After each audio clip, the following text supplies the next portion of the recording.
So I'm taking All right, hellish. everyone. Cool. Hello and welcome on. Thank you so much for hanging on tight.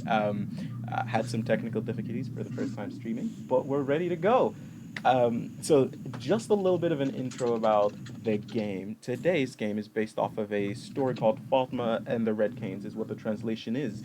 Coming at you all the way from Sudan in Northeast Africa. This is a sequel of sorts, if you will, and we got the oh so wonderful crew down here. We figured might as well bring some more diversity to D&D TikTok, and some more of the streams that we've got going on. So with that, I'll have our players introduce themselves, and we'll get going with any other announcements you want to make of other things that you have going on as well. Denkles, you want to get started us off? Sure, I'm Dinkles, or you can find me on Twitter as Matt Dinkins, but mainly on TikTok at Dinkles. I post songs about D&D, learning the game. I just started, I'm testing it, a new series, Epic Rap Battles of D&D. I just did Monk versus Wizards. If you guys want to check that out, let me know who won, suggest some more classes to duke it out. That'd be pretty cool. But yeah, that's all I do. Well, I do other stuff, but that's it. All right, Corso. Yeah, I'm Corso. You can find me on TikTok at DND_Corso, pronouns he/him. And if anything I have going on, the whole reason I created a TikTok was to promote my D&D podcast, Lark Gaming. So I'm a POC DM with a party of 3 femmes. We're doing 1-hour style episodes on Spotify and Apple Podcasts. So Lark Gaming at Spotify and Apple Podcast. Hey. And go ahead. I'm Oat Cookie on basically everywhere, like Twitter, TikTok, Instagram. I don't have too much going on project-wise. I'm working on my own things, like trying to learn some music stuff, trying to do more filming stuff on my own. But if I ever share that with the world, then anybody that follows me will be the first to hear about it. Perfect. Well, that's absolutely wonderful. And my name is Mustafa, i.e. the Super Goat, and I will be your DM today. I'm at the Super Goat on most social media. You can find me on TikTok is where I post most frequently, but you can find me on Twitter and Instagram as well. And like I said, a little bit about this is we wanted to bring everybody together, so hopefully this will be a fun little series that will keep going with different groups and give the minoritized groups around a place to play. So, yeah. I think we were on a delay before, so we might as well get rolling with everything. I want to double check. Can everybody hear us right now? I want to say yes because of some of the comments, but I'm not sure. Yeah, it's about a stream. Okay, cool. Yeah, I can hear you on the stream. It's about a 4-second delay between us and the stream. Oh, then that's wonderful. Yeah, it's pretty quick. It's pretty good. Well, here we go then. I will pull back up the music to give us a little bit of a mood, and I'll make sure to keep it as low as I can. If it gets too loud, just let me know. So, a universe is a web entangled through prophecies, fate, and stories. In the middle of that is where we all stay, our fates told in prophecies that then become stories passed down through generation after generation. One of those stories is that of Fatima and the Red Canes, all the way to the town of Fatima. The land is fun. The days are long, the nights are peaceful, every day brings happiness and prosperity to this town. Well, most days at least, you know. You see, for every 10 years at a time, nothing but good comes to them. The crops prosper and people grow. But then for 1 week, one lousy week, every 10 years, that changes. At least one that would shake the earth and tear the skies. It would have free reign on the town, killing livestock and stealing civilians to feed, all before going back to its slumber for another 10 years.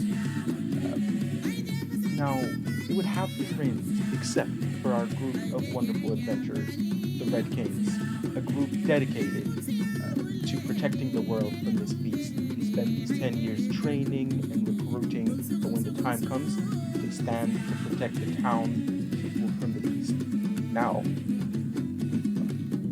oh, our voices equal sounds. Well, thank you so much. I will work It's on- about equal volume with the music. Yeah. Okay, cool. Now, So yeah, just bring the music down just a bit. It looks like they said. here we go. That should be better. All right. Perfect. Nice. Now, after all of that, we find ourselves at the brink of 10 years. Well, to be exact, we're 9 years and around 364 days. And the beast would be appearing at any time now, once the clock strikes midnight. The Red Canes stand at attention as they are led by Fatima, somehow, the only known survivor of the beast, having made it back 10 years when she was abducted. Next to her, group of protectors, heroes in the eye of the townfolk standing. And with that, also wonderful players, if you could introduce your character to us. And we'll go same order, so Denkles, if you could start us off.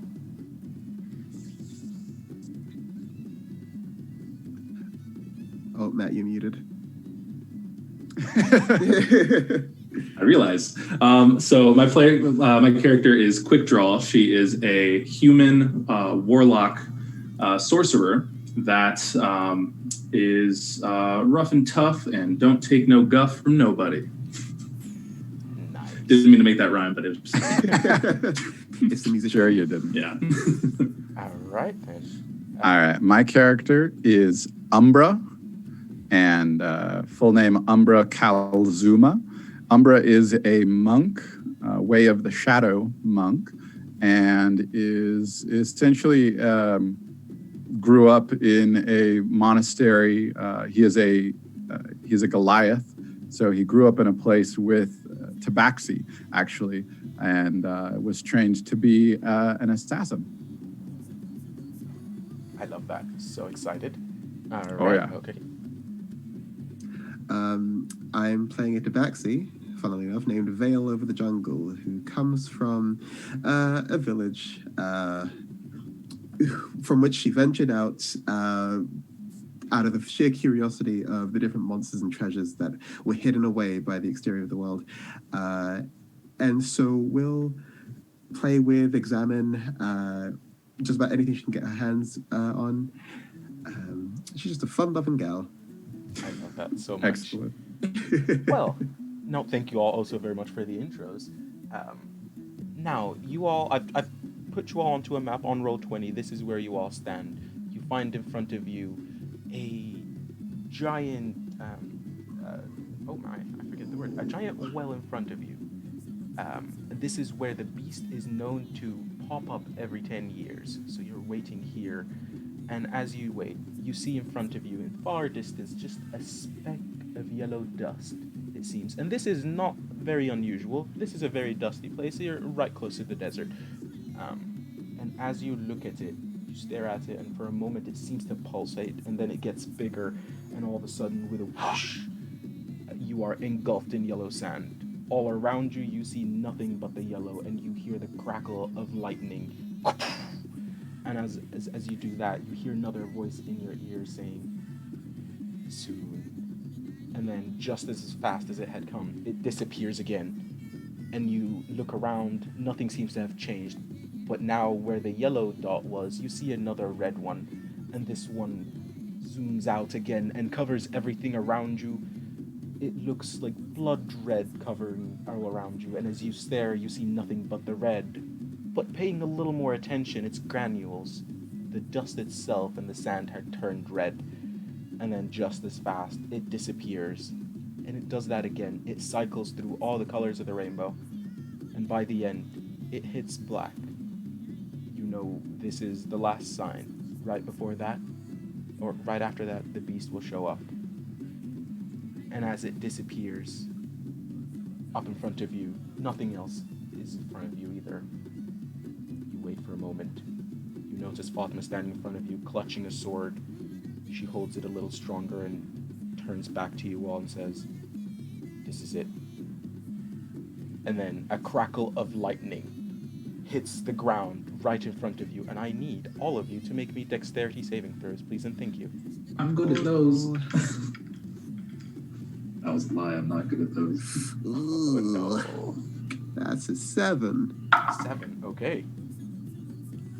It's a 10. Perfect. I mean, is it perfect? For me, it Uh, is. Yeah. all right, so that's going to be a 12. A 12. Okay.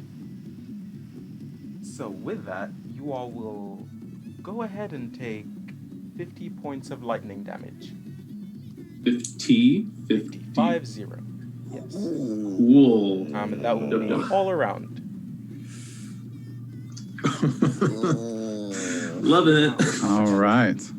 Right in front of where the well is at, you see a large creature, a gigantic creature, and you see, as you stare at it, you see the head seem to split into two with psychic energy. You see this huge homunculus with skulls on its shoulders, and it stands holding a large sword in its hand, and it stumbles towards you all. It yells super loud, and in that moment, you know this is the beast. This is the creature that has been terrorizing the world all around you. And I need everyone to roll me dexterity saving throw. Or, sorry, nope, we already did that Oh, one. again. Thank you very much. Oh, you trying to make this a quick game? I love it. Yeah. That's it. All right, guys, that's the stream. We're done. We died. That's Thank fair, you very you know? much. I said 5 hours. I was lying. 5 minutes. It was a 5 minute. It's a misspell. Initiative, that's 26. 26. Okay. Oh my gosh. Okay, initiative. Oh. You know what?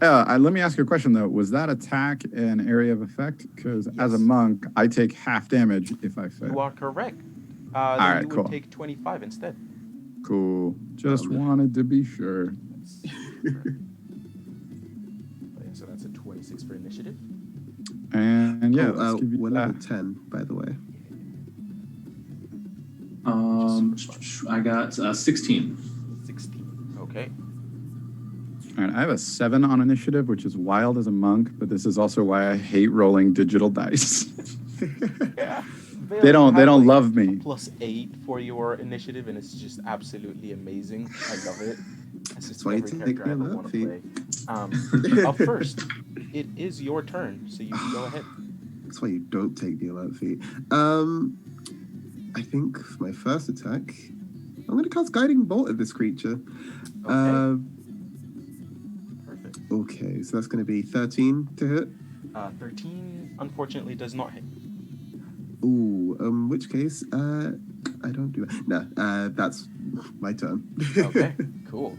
After that, it is its turn, and it will stare back at you, Vale, seeing that you had tried to attack it and missed. You make eye contact with it in that moment as you're trying to shoot, and you see its head starting to split, just like before. But as it does that, you feel your own head starting to split, and as it starts splitting a little bit, does a 25 hit? What are we doing? Just a little, yeah, that hits. Okay, cool. Just barely. Just barely. Just barely. Okay. Okay, cool. That's great. With that, you will take. Yes, it does a 25 hit. I love it. You will be taking another 30 points of psychic damage. Your old gal goes down. I was not long for this world. Perfect. Very sad. Up next, it is Fatma's turn. And she stands there with her sword. She pulls it out and she moves forward, trying to hit this giant beast. And as she walks up, her sword seems to shine a little bit. And she rolls a 20 to hit, so unnatural 20, but that misses. As she does that, she stares back at it and tries to hit with her second attack. That is much better for a 26 to hit, and that does hit indeed. And then this beast will be taking 9 points of damage. That's great. That's wonderful. Oof. Somebody get that thing a Band-Aid. Oh my gosh. All right, Corso, it's your turn. Oh, wait. Dankles didn't roll above my Oh, 7? Yeah, he did. No, it's I have a super negative modifier. Yeah, that's what Okay. So with this creature, I'm assuming that since it spawned from lightning and just smacked us all in the face, I'm assuming it's not from this plane. Yes, hoping. that is actually common knowledge. It is not of this plane. Yes. Dope. All right, I'm going to. You'll see Quick Draw's hand light up, and normally whenever they use spells, their hand lights up as like a bright orangish, yellowish kind of magical energy that surges up their arm. But this time, it's going to be like a dark green necrotic type. I'll point it at it and shoot, and I will cast Banishment at 4th level, and it has to make a Charisma save of 17. That he uses a turn. I just don't want to die. That's what I'm hoping this works. I don't think this big giant creature is charismatic, but you never know. That is a 19. It rolled. Sick. Dope. Love it. Oh yeah, that's just I'm here for it. Whatever. Sick. Okay, cool. And then I guess I'll just that's the 4th level spell gone. All right, whatever. And then I will as a I don't even know what I want to do here. I guess I'll just die. I'm gonna use Hey, join the club. Yeah, I guess I'm just gonna. I don't even know anymore. Oh no. Vale, you're down. Like you're down, right? Oh, I'm down, yeah. Okay. I'm going to use a sorcery point. I'll use 2 sorcery points to use a quicken spell and reduce the cast time from an action to a bonus action on Cure Wounds. And I will cast Cure Wounds on Vale. So that is 1d8 plus 5. So you get 12. Dope, thank you. Nice. Vale, as that energy washes over you, you are back conscious again. Thank goodness. See if it was futile.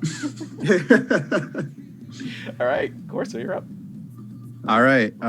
So I am immediately not a fan of this. How far am I from this creature? You are currently around 25 feet away. Each one of those blocks is 5 feet. Okay, cool. So I am going to cast, utilizing my, I'm going to go ahead and activate my ring of spell holding. And we already talked about this. So Umbra wears a ring of spell holding. And as a shadow monk, he is permitted to use key points to cast spells. So each night he charges up his ring of spell holding with a couple of his shadow spells. That way he also has his key points at the ready. And he is going to cast darkness on the head of this creature because that 15-foot radius sphere cannot be seen through with dark vision. It is absolute darkness, and I basically want to blind this thing magically. Okay. So I'm gonna cast this on its head, and it will. At the point you choose an object or one that is to be worn or carry, the darkness emanates from the object and moves with it, completely covering the source within. Okay. So theoretically, DM rules on this, but it should, if I aim at the head, should move with it. Wherever its eyes are. Wherever its eyes are. You can try and do it on any of the objects on it itself. So if you wanted to do it on the skulls on its shoulders, that would still do the same effect. But cool.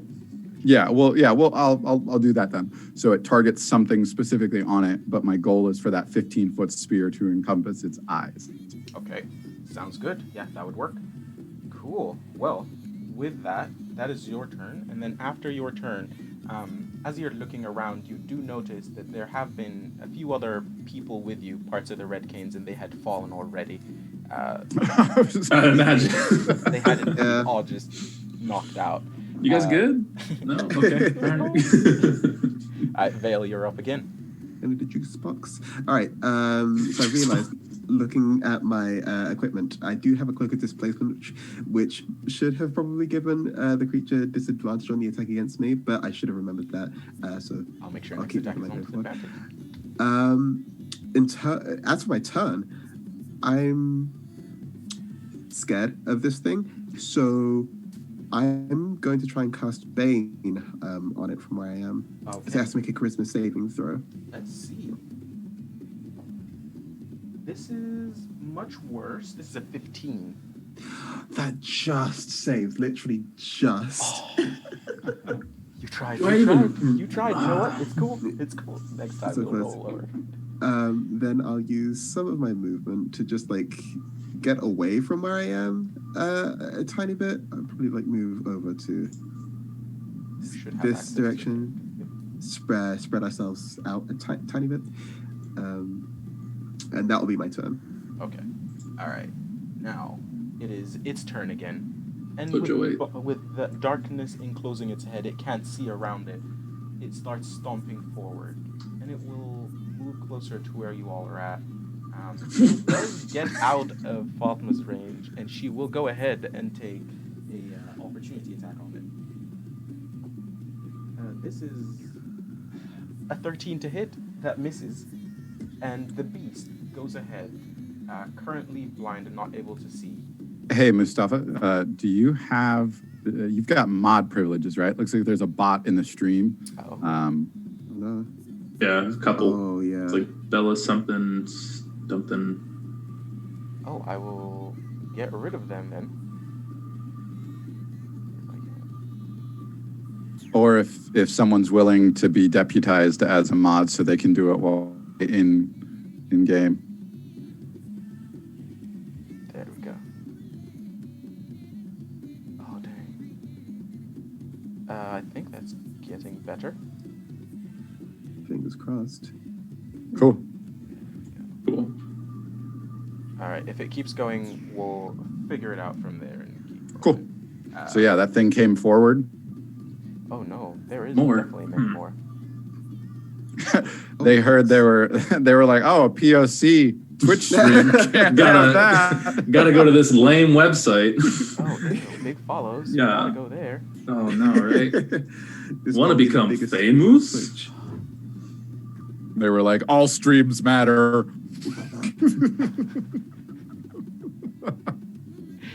I don't think love that.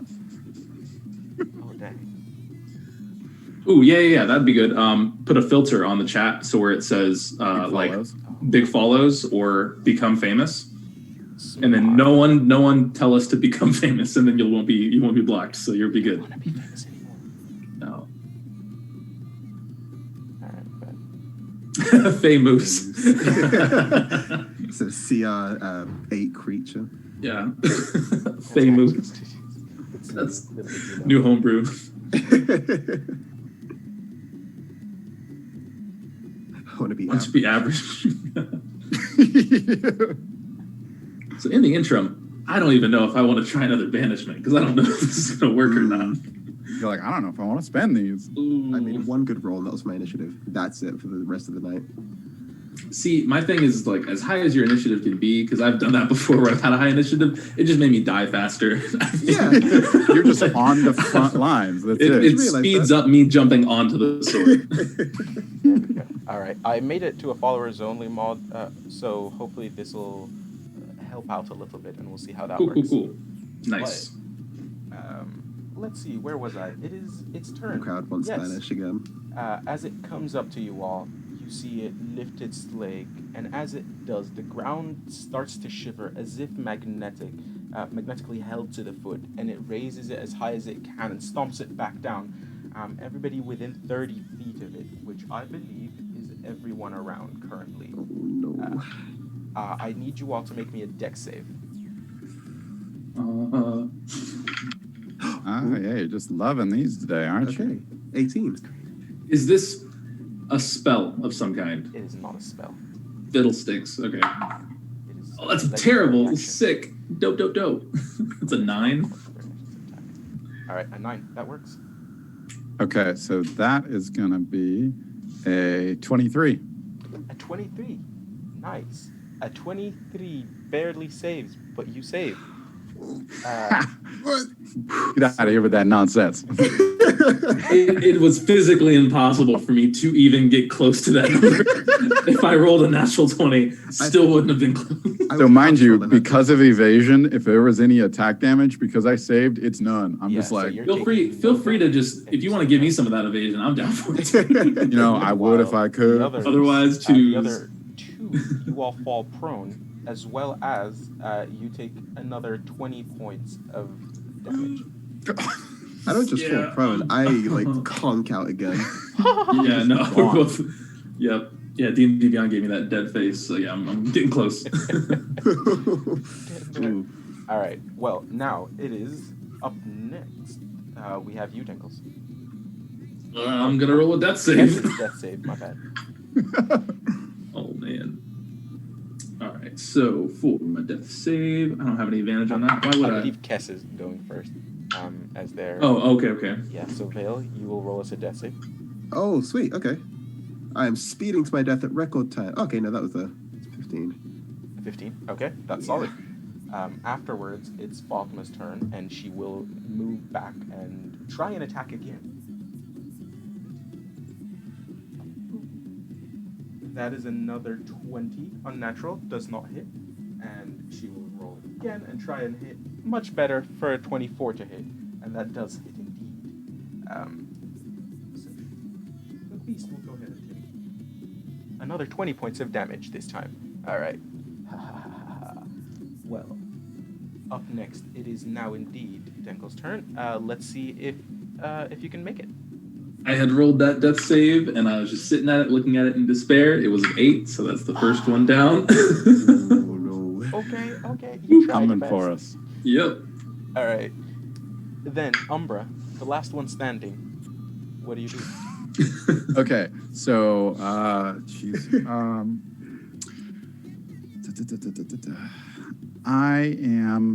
completely dodged that thing's attack, and now I am standing. Everyone else is down, right? Does that include the person helping us, the one who survived? She is alive still.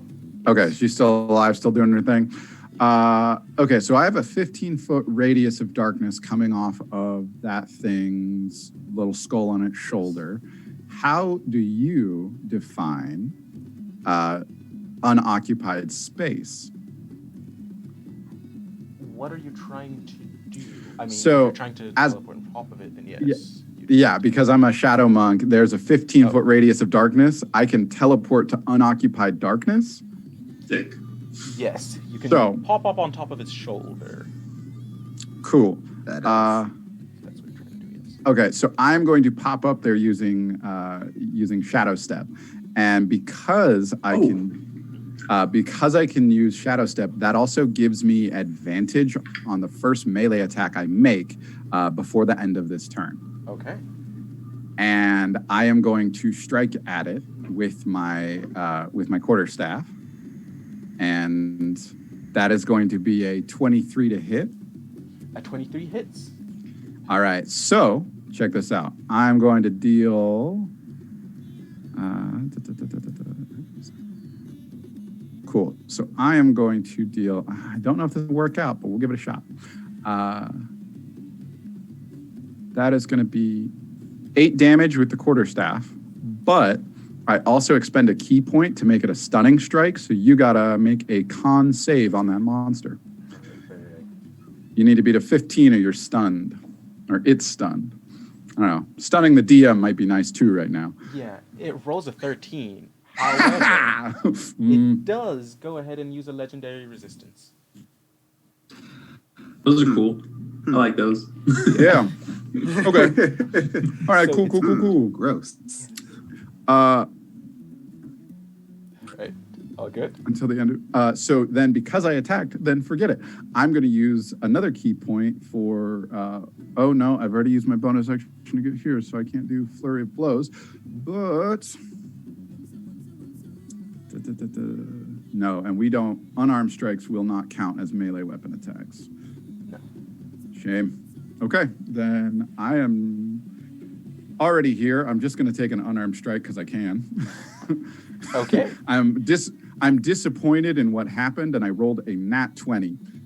So That is a 27 to hit, but it's a nat 20 to punch this thing. That hits. That'll be double damage. Nice. And that is going to be a total of 10 damage. Sick. Okay. Perfect. So I was disappointed, and I punched it in its stupid face. Just kidding, it's not. Oh, I was like, I am looking bloody. I am bloody. I'm dead. You filled me with so much hope there for a second. Yep. Now it is its turn then after yours. And Yep, I guess so. Because it looks only two people. it's just three people duking it out now. And I'm just chilling on its shoulder. I mean, it probably knows I'm here. It does. And with that, it is going to go ahead and try and grab onto you and slam you onto the ground with its slam attack. And that will be... I will say it can't necessarily see you, so that'll be at disadvantage. Cool. With disadvantage, that'll be a 29. I was waiting on that number. I was waiting on it. Yeah, well, it's a 29 or a 45. Your pick. 64 hit? It's all cool. 64 doesn't hit, right? No, it misses. That will be another 20 points of bludgeoning damage. Okay. Yes. I'm just going to take that. Yeah. Okay, are you still up? Yeah, I'm still up. And you said that was 20. 20. Just straight 20.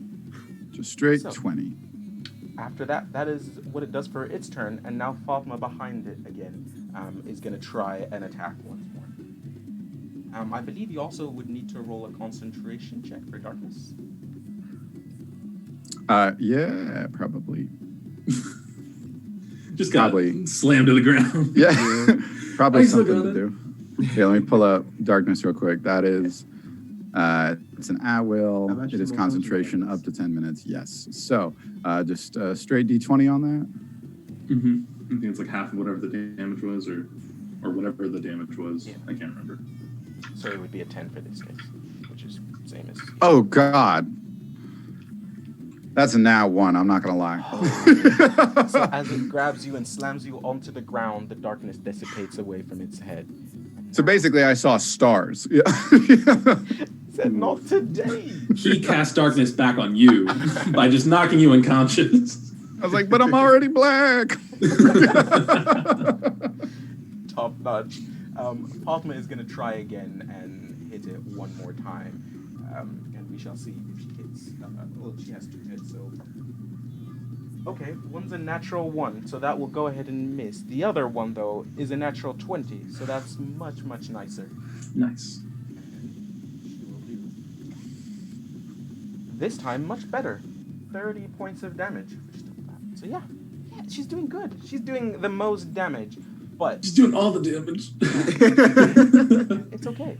And Umbra, you're up. Oh, it's my turn again. Yeah, it's just the 3 of you at this point. We're just getting to it. So it's just Everybody else is me knocked out. and our helper. And okay. In our dead bodies, yes. Yeah. Soon to be Loving dead it. bodies. What do I want? To not die is probably the part that everyone in the stream is looking for, so I'm down with that. So I'm slammed on the ground. Am I prone or anything like that? You are currently prone, so you would need to use half of your speed to get up. Okay, cool. So I'm gonna jump up, use half my speed for that real quick, and then, oh gosh, I have a feeling this just is not going to go our way, but that does not mean I am not going to try and maneuver out of this. To your last breath, homie. Yeah, I know exactly. Would I be able to tell if this thing's tracking us? Because it came over to us even when it was blinded. So is it can I tell if it's tracking us off of sight, sound, what? It mostly just walked to where it last saw everybody and tried to just keep moving and then did an area effect attack. So it wasn't tracking you per se. But it can see now, right? Yes. Okay, cool. I'm going to try and confuse it. So I am going to do a tricksy little thing here. Umbra is 7 feet tall. Okay. And he is going to hunker down into a position that he is kind of perfected to where he knows he is within 5 feet tall or shorter. And once he's hunkered down in this crouching position, I'm going to cast the cantrip Minor Illusion, and I'm going to make a copy of myself over myself in the same position. Reason being, Minor Illusion has a 5 foot by 5 foot radius. Okay. And the copy of Umbra and Umbra are both going in opposite directions. I have half of my movement left, so I have 25 feet. Real Umbra goes to the right, fake Umbra goes to the left. Fake Umbra will not make any sound though, but real Umbra is running Naruto quiet if he can. Okay. So I'll put down another Umbra down for you, and we'll have him over this direction right here, and he's just chilling, trying to make it out of there. Yeah. Okay, that is your turn. It's now back up to its turn. And for its turn now, being able to see you all, you see it start muttering, and as it does, it pulls its hand back up to the sky and brings it down as if pulling the sky with it. And as it does, lightning is pulled in as well. And as it does, it starts and hits first on Fatima, and then from there it arches away to you. So it is casting Chain Lightning. I will need you to roll me a dex save. Okay. Now, does that chain automatically detect that I'm the real one? It would go to both of you, so it would hit. It can hit 3 different targets. Okay. So, yeah. So he's just salty. Okay, that's fine. Dex save? Yes, please. Yeah. How about no? Fatima rolls a 13 and fails as well. And with that, both of you will need to take another 30 points of lightning damage. This, however, was a dex save, so for you it's half. Yeah, 15 Yeah, points. cool. So I take 15. Yeah. And as you do that, Fatima falls to the ground unconscious. It is just you and the beast now. So it is your turn. Okay, cool. So this well I see in front of me, Yes. does that thing just go down? It just goes down, yeah. People have looked at it before, and it keeps going. Nobody has been able to see the bottom. Question. Yes. Assumably, we're outside. It's very bright right now, right? Yes. Is that well floor level, or is it raised? Like I could rest my arm on it. Like how tall is the edges of this well? It's, I'd say, 4 feet, so you could rest your arm on it. So there's an edge to it, but there isn't like a rope dangling down or anything. But I should theoretically then at 7 feet be able to see into it a little. Yes. Cool. I'm gonna shadow step into the well. Into the well. Okay. This is the galaxy brain monk right here. I love it. Peace out. I'm good. Which, if I'm down there, it's darkness.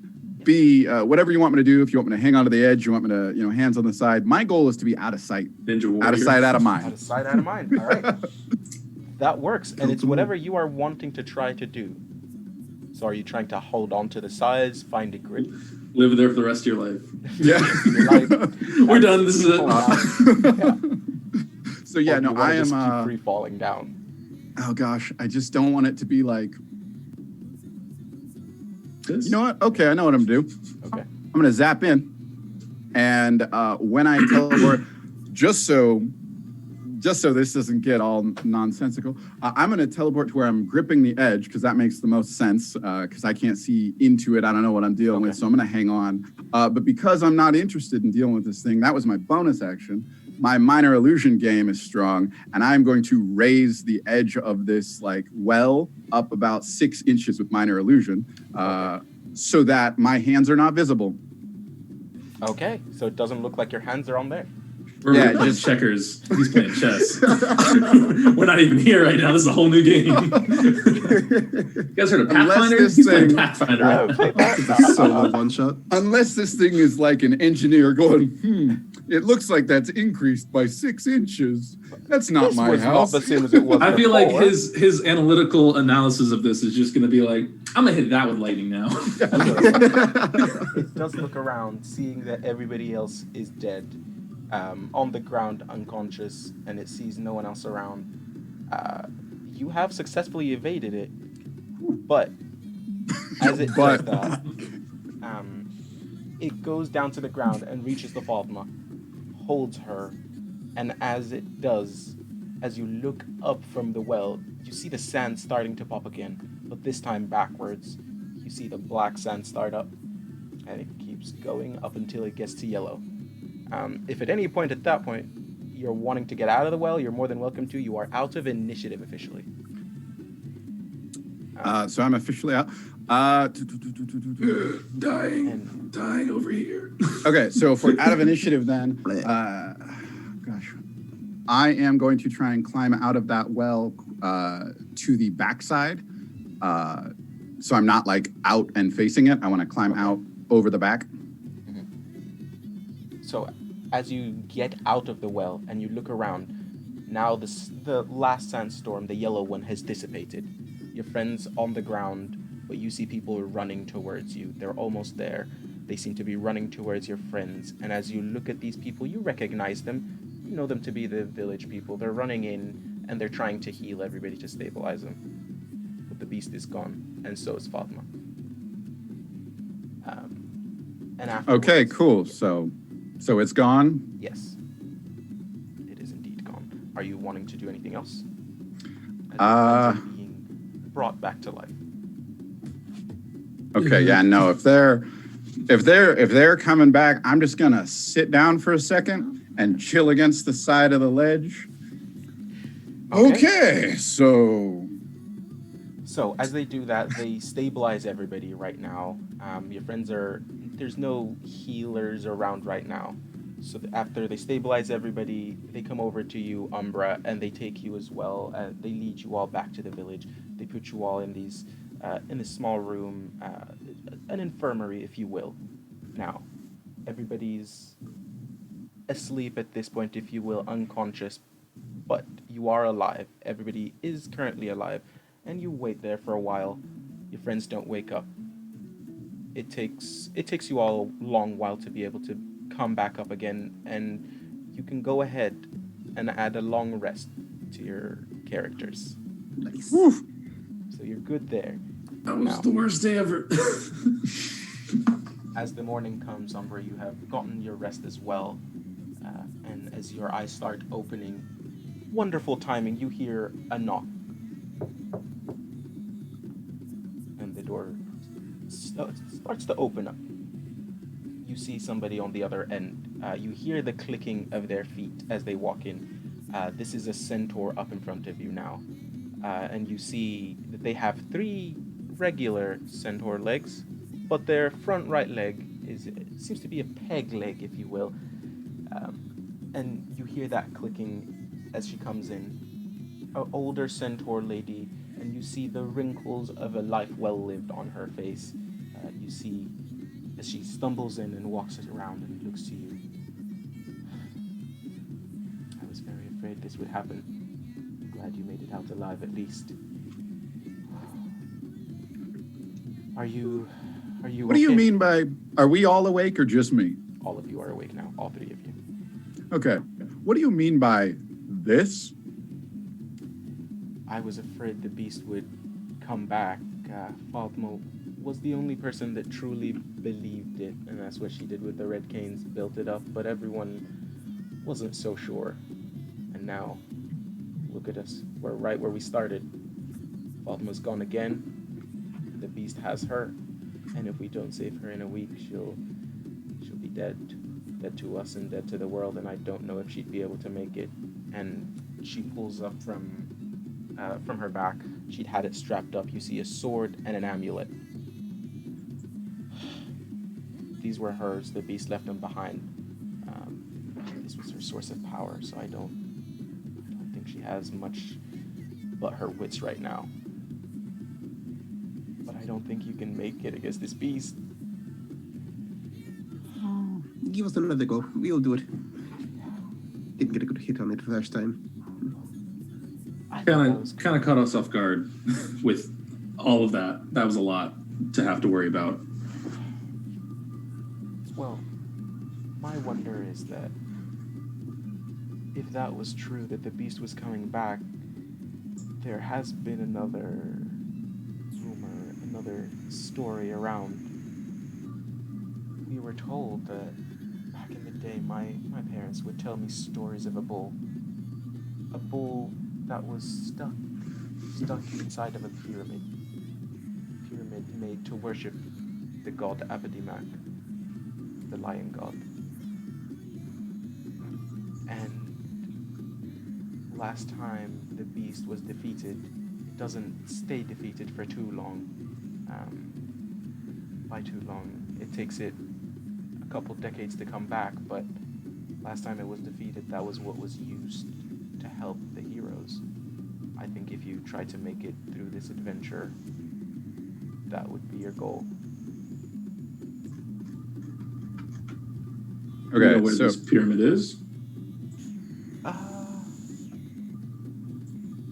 North. Keep walking north until your legs can't take you anymore.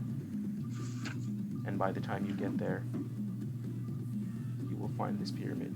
Just be wary of the travel. The desert is very, very terrifying place.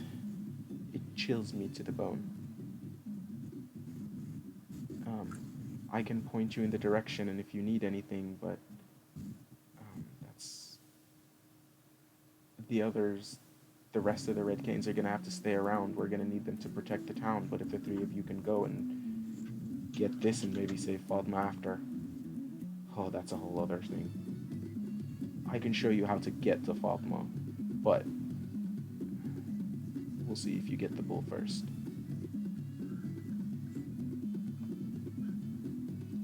Let's go. Fatima doesn't have much time. We need to get her supplies to her. Yes. To her as well. I fear it would take you a few days to get there and to get back from the bull. It'll be at least 4 days. And you've already lost a day, so you have 6 days left. By the time these 7 days are gone, you won't have much chance to get the beast afterwards. So time is of the essence, if you will. all right. Do you have any And she camels or animals or anything to help us, I don't know, cut that time down a little bit? nothing around right now, no. I do have these, and she goes around and pulls up, she will pull up a crate, and as she opens the crate, you'll see inside of it a bunch of potions, a few vials here and there. You all should have those in your inventory already, and you'll see that there are some supreme healing potions in there for you all, as well as a potion that you're not very used to. As she pulls it out, it seems to be colorless, but as she swirls it around, it turns all red, a brighter red than a regular healing potion. And you all should have a potion of Crimson Bull, and that is a wonderful homebrew piece that was made by @ShopGoblin on TikTok. It's really, really cool. So, you all have one of each, and you're ready to go. Okay. So she looks at you again and says, "Time is of the essence. Are you ready?" Yeah, let's do Let's this. go. Okay. So you walk out, and as you do, this village that usually is bolstering with people, you see little kids usually playing around, and you see families gathering and people just communing. It is dead silent. There is no one talking. There are people still around, but a darkness has set around the village. As you walk by, people look at you and wonder, glad that you survived, but still surprised. And as you walk away, off into the desert, you leave the town behind you and start headed north. And you will be able to keep going there. So, it is currently at the beginning of the day. You'll be able to go through the day, and if you wanted to long rest at the end of it, you're more than welcome to. If you wanted to keep going and get a point of exhaustion, you are also welcome to do that as well. We have very little time to make it. Is it worth overextending ourselves just a little bit at the beginning to get a head start? Well, if we have the time, I think it might be better for us to go and use, well, we probably shouldn't use these potions, but if we were to take the time, we know we have a maximum of 4 days to accomplish this, we should be able to get there within the time frame of us going, resting, going again, and then traveling back. Okay. Yeah. In which case, I'm happy to take Take a good rest. Okay. Rest. So, the sun starts to set as you all are walking. You're walking as much as you can, as fast as you can. You're power walking through this. You're walking up the dunes and down them. The sands of the desert sliding in front of you as you slip and fall. Some of you more traversed in the desert, others not. And you help yourselves through it. You don't lose much time. And after the sun sets, you keep walking a little bit just to make sure to give yourself a little extra push. And in the distance, you see a light. As you walk closer to it, you see a fire up ahead of you. For that, I will be using the same map, and I will just take everything off of it and put you all again a little further away, and the fire will be where the well was at originally. Okay. That sounds good. Fatima gone also. Sad times. R.I.P. Fog mode. So, you see that fire up ahead of you. What do you all do? Could we make a perception check to see if anyone else? It's nighttime, right? It is nighttime, yes. Vale, you said you're rolling a perception check to see if anybody's been around. Yeah. Okay, go for it. So that is it. Can't roll very high today. This is 12. So you do look around, and it's not hard to notice that there aren't any other footsteps. The only ones you see around are the ones that you have, the ones that you have just made. Yeah, Is the fire from anything? Is it like There seems to its be own like wood campfire? from where you all are at right now.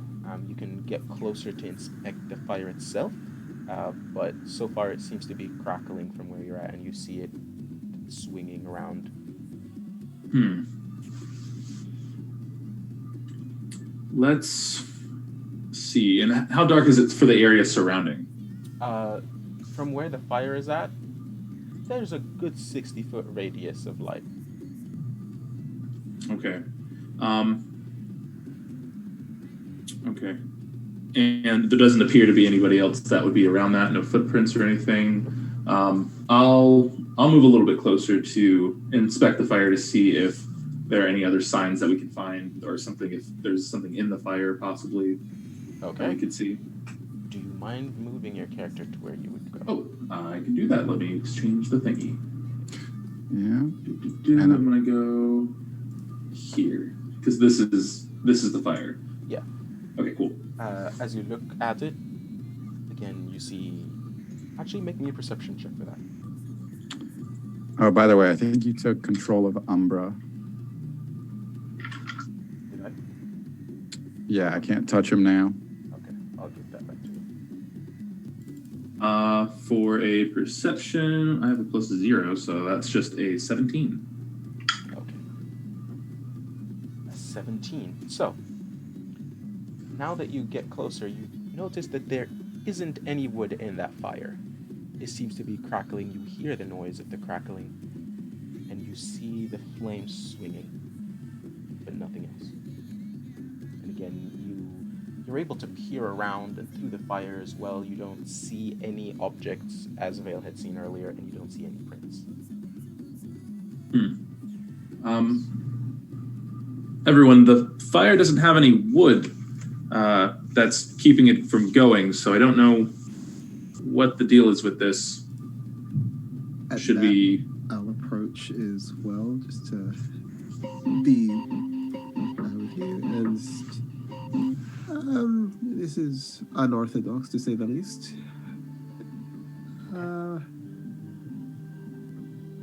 Okay. So So, can I, the fire is properly hot, like a real fire, though, right?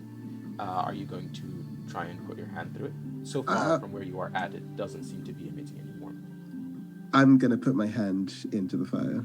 Okay. As you stick your hand into the fire, I need you to throw me a dexterity saving throw. ooh, Okay. love when that happens. That's an 18. Okay. So, as you put your hand through the fire, you notice that it goes through the fire itself, and you're able to look through the illusion currently there as a giant mouth starts to close around your hand, and you're able to pull your hand just fast enough before it closes around it. And you see up ahead of you.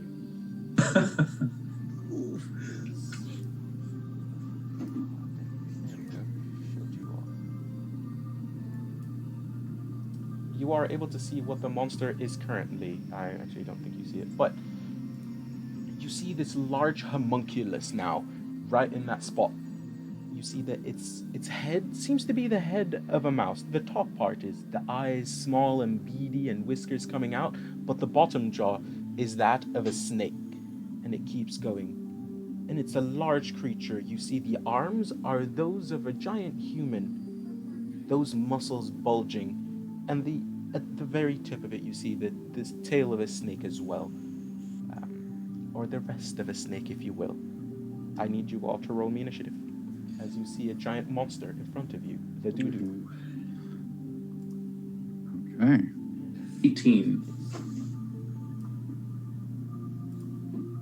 There we go.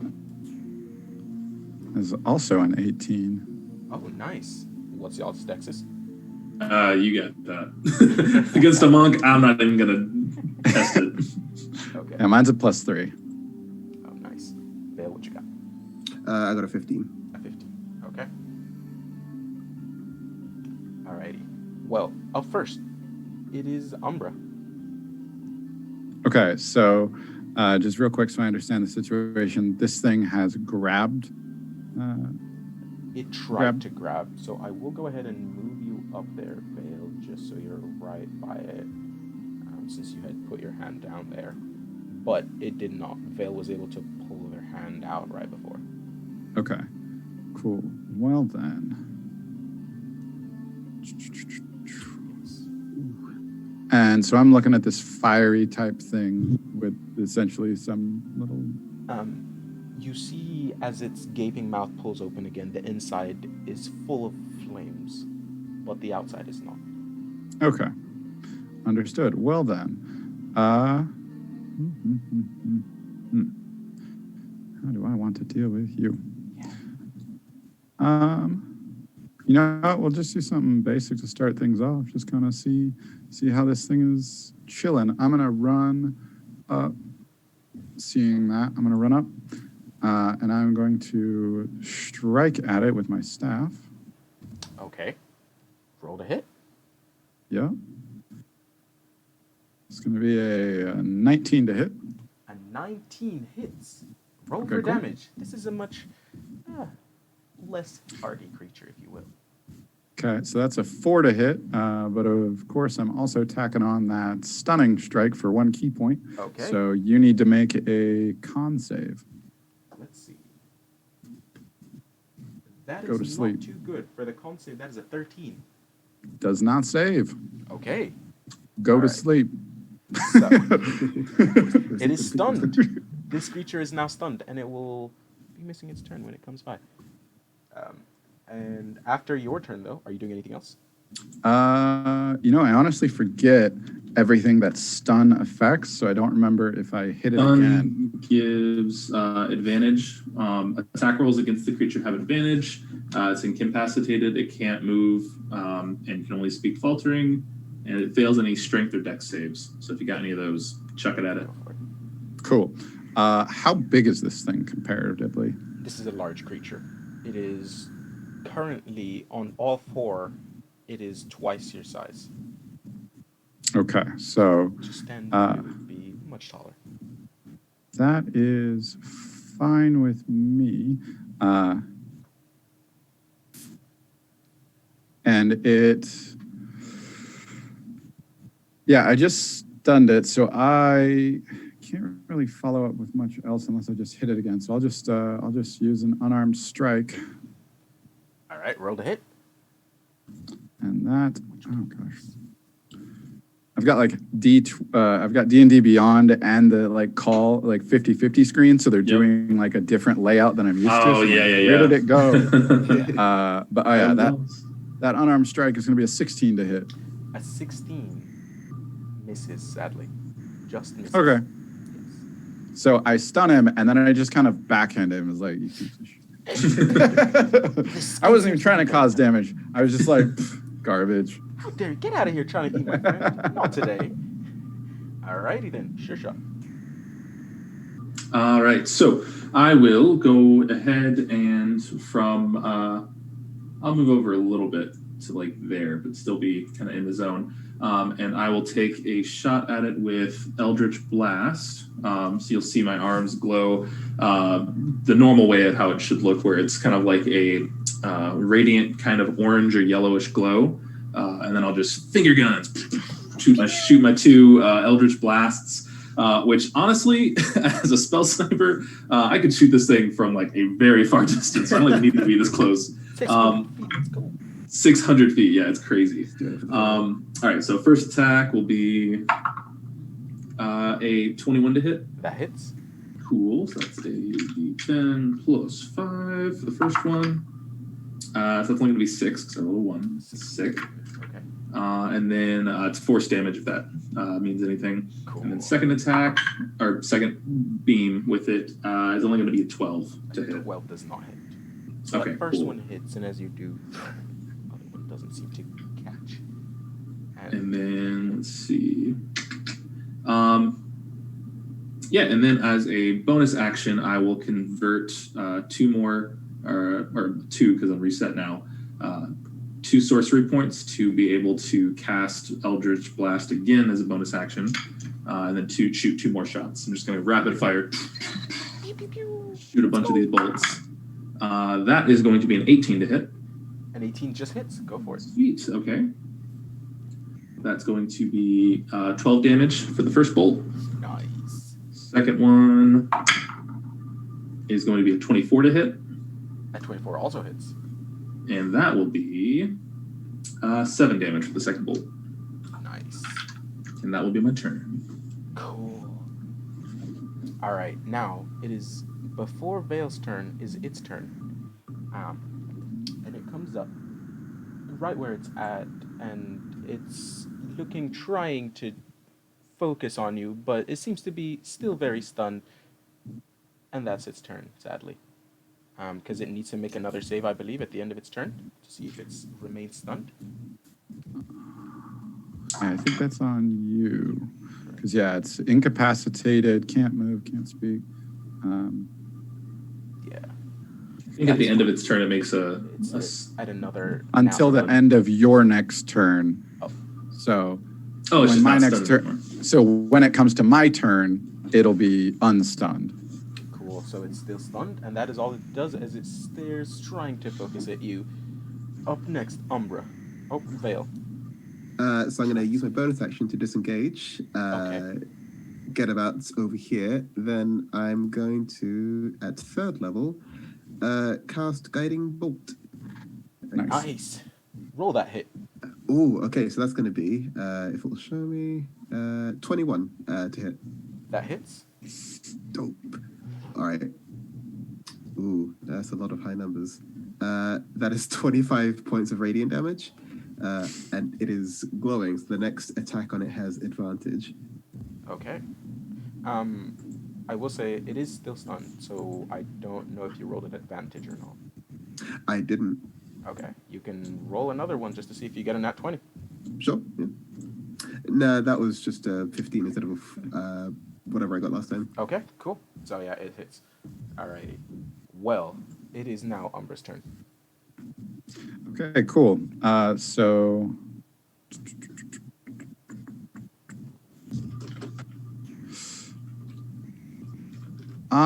it is stunned, and so it is going to have, it automatically fails strength and dex saving throws. Cool, so I am a Goliath, which attributes to me, I have, where did I'm just making my own little beat over here. I've got powerful build, which means I am 1 size larger when determining carrying capacity and weight that I can push, drag, or lift. And I'm already big, but my carrying capacity, I'm going to pick this thing up. And if that's a strength saving throw or strength check, this thing is not going to do very well while it's stunned. No, it will not. So, yeah, we'll have it see if it can stay there. Versus let's have you roll a strength check as well. Sure.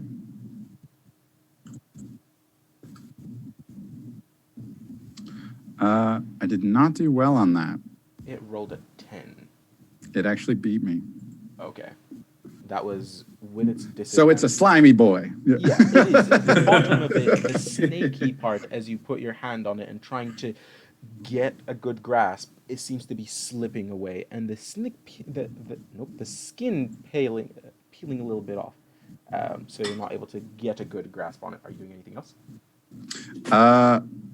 That would have pretty much been my action. But as a bonus action, then I am going to.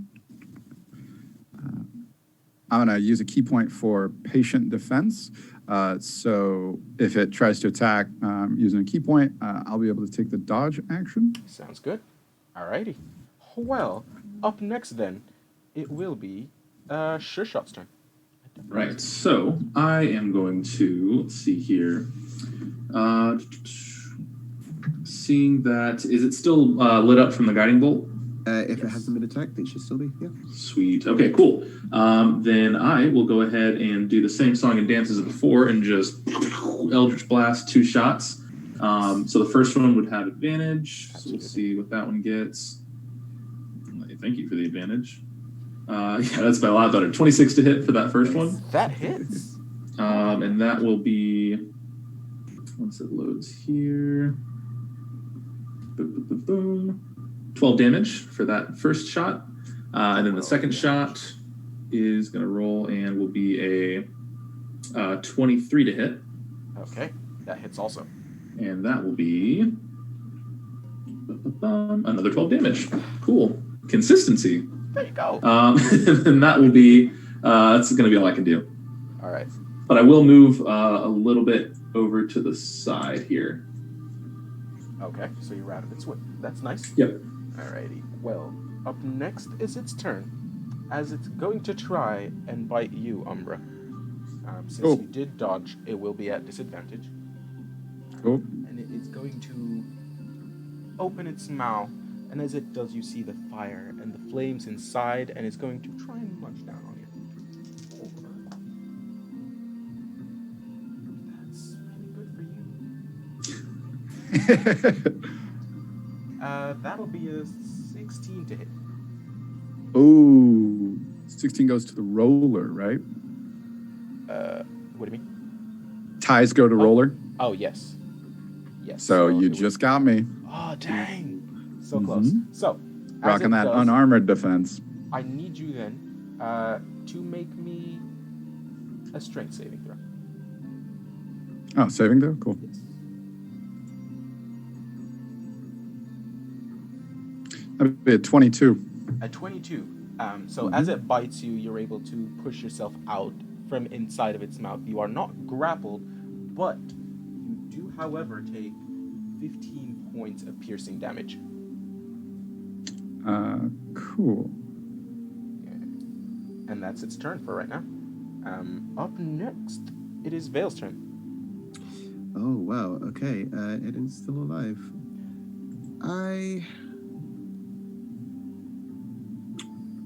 I'm going to cast as a bonus action. Do I need to be within the... No, I can be within 60 feet. Shield of Faith on Umbra. Ooh, That's a nice. plus 2 to your AC for 10 minutes. And then for my actual action, I will just hit it with another guiding bolt, this one at 2nd level. Very nice. So that's going to be... Oh, I don't know if that'll hit, actually. 12? Ooh, that misses. Yeah, that goes wide. As you try to guide the bolt down, it's starting to chomp on your friend. So you're concentrated on that, and it goes wide. Up next, it is now Umbra's turn. Cool. Well, I don't like him when he's awake, so I'm going to hit him again.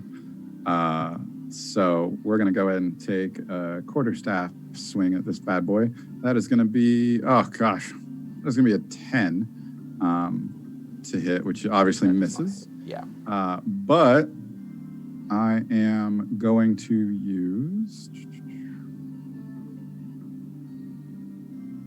Yeah, I'm just gonna go ahead and spend a key point again in order to do flurry of blows because I want to punch him twice. And let's punch him with 17 Okay, a 17 and misses. a 9. A 9 also misses, sadly.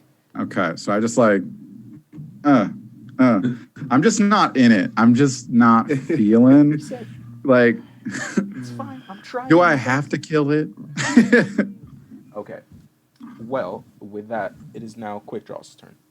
All right, I will.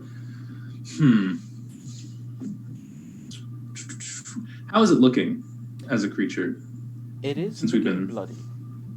Okay. With the flames that are in its mouth, is it possible for me to use control flame to try and extinguish it? You can try. I would like to try. Okay. I do like the sound of that. All right. Sounding So kinda dope. you are using control flames to just get rid of all the flames. It should be within 60 feet. It says I can extinguish flames within the cube. It's a 5-foot cube, so just where its head is, to try and just get the flames out if I can. As it opens its head, or opens its mouth, it's trying to grab onto Vale or onto Umbra the last time. You see its mouth open, and you see the flames, and you start trying to grab onto them to control them and extinguish them. You are successful for a moment. Because as soon as you let go of this spell, the flames are extinguished but then come back again. It does seem to have taken a lot of effort to bring the flames back, so it's done a considerable amount of damage to it. Ooh, Yes. neat. And as a bonus action, I will just say cool off, and then it's someone else's turn.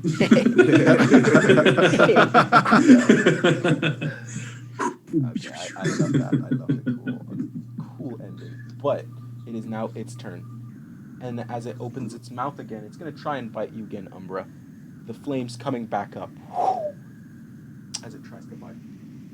Let's do it.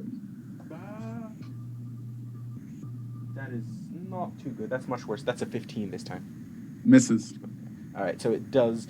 And in the moment of confusion, it's trying to bring the flames back up. You're able to dodge away from it as it closes its mouth right where your head was before a moment. And Okay. that is its turn. It is now Vale's turn. Ooh, this time I'm gonna try using my crossbow to hit it. Okay, roll to hit. Ooh, that's a 26 to hit. And because Umbra's flanking the creature, hopefully I can add my 1d6 of sneak attack damage. Abso-ding-dang-lutely, yes. Oh, sweet. Okay, so that's a 1 on the actual crossbow bolt. So 9 points of damage overall. Okay. Oh, sneak attack is just so nice. All right. It's the chef kiss to every attack. Yes. All right, well, up next, it is now Umbra's turn. Right. After that arrow, how's it? After that crossbow bolt, how's it looking? It's looking like it's on its last legs. It's looking very terrible currently. Cool. And by no point, this is clearly monster. We have not detected any like sentience or communication abilities, have we? Cool. All right. Umbra does not feel too bad then. Yeah, he is fine with this. Are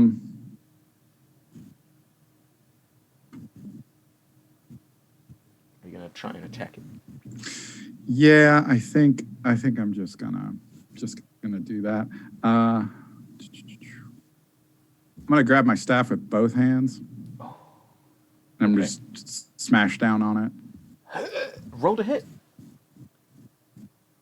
Oh gosh, that is only a 14. That misses sadly. It does. He's gonna hit it, and he's like, "What is with?" And he's gonna just like put his stick down, and he's gonna punch this thing twice. And that is a wow. Okay. Umbra, something's up. Umbra doesn't feel it today because that was a nat 1, and that is a nat 2. So Umbra's fury, like something about this character building now, because Umbra just doesn't. He's not in it. You're doing great, sweetie. He's just like, I don't. Guys, don't we have better things to do than? We're trying to do the better things, but I get you. Take a step back. I got this. Quickdraw says that, and it is your turn now. All right. Shoot my Eldritch Blast to try and clean up this mess. That will be a 17 to hit. A 17 misses. Okay, and its second beam is going to be a 28 to hit. Big difference. Yeah. A 28. Okay. Oh, that's wimpy damage. It's only 6 damage. All right. Yeah, I see it get hit with the 6 damage. If it looks like it's still up, yes. Then I'm going to use 2 more sorcery points. Okay. And I will boop, and let's see here. That will... I'm going to use a different spell as a bonus action. I'm going to use Chaos Bolt. All right. And so let's go ahead and shoot that. Let's see here. So that'll be a 22 to hit. And then I roll 2d8, and then depending on what they roll, I believe that changes the damage for it. So let's see here. Be 2d8.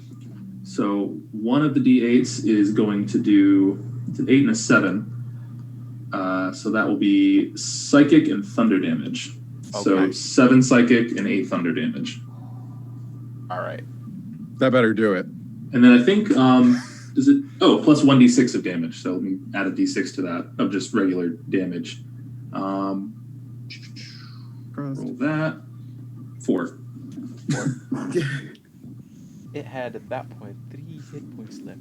So with that 4, how do you want to do this?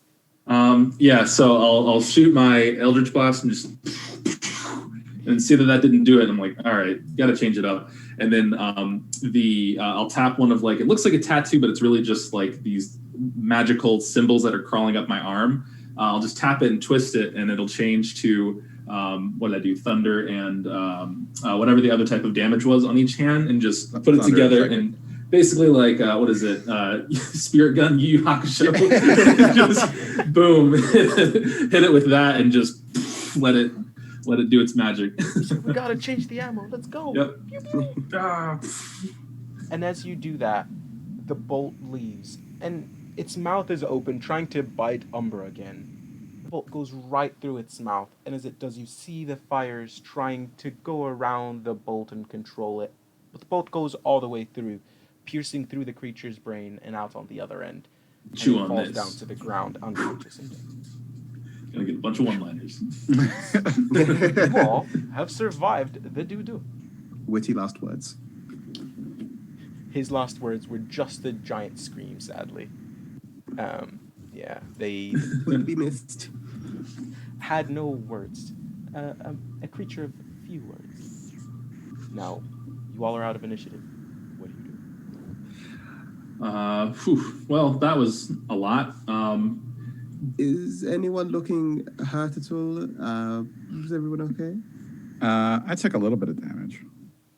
Yeah, you'll be fine if we sleep it off. Yeah. So. Does the creature have anything on? I'm going to move a little bit closer to see and inspect, like, do the scales, or does it have anything on it or appendages that look to have any markings of where it might have come from? Roll me an investigation check. Ooh, I have that ability. I'm not good at it, but... Ooh, okay, never mind. Natural 20 plus 1, 21. Nice. 21. Sweet. As you're doing that, you're able to see the scales and look through it. There seems to be dirt and sand inside of them. It seems to have been spending a lot of time in the desert where you all are currently at. They seem to be, as you're paying attention to it, they don't seem very bendable and very malleable, as if it hadn't been using its muscles very much lately. It was probably laying where it was at for a while. Hmm. Oh. I was hoping. So it seems like it's one of those anglerfish, but of the desert, that tries to draw people in with its fire. Those really common occurrences. Yeah. Super normal. Actually, Sure. as you all are talking, you remember that is a thing. Yes, indeed. That is a creature that you all are warned about when usually as kids, as you're traversing the desert, the dudu.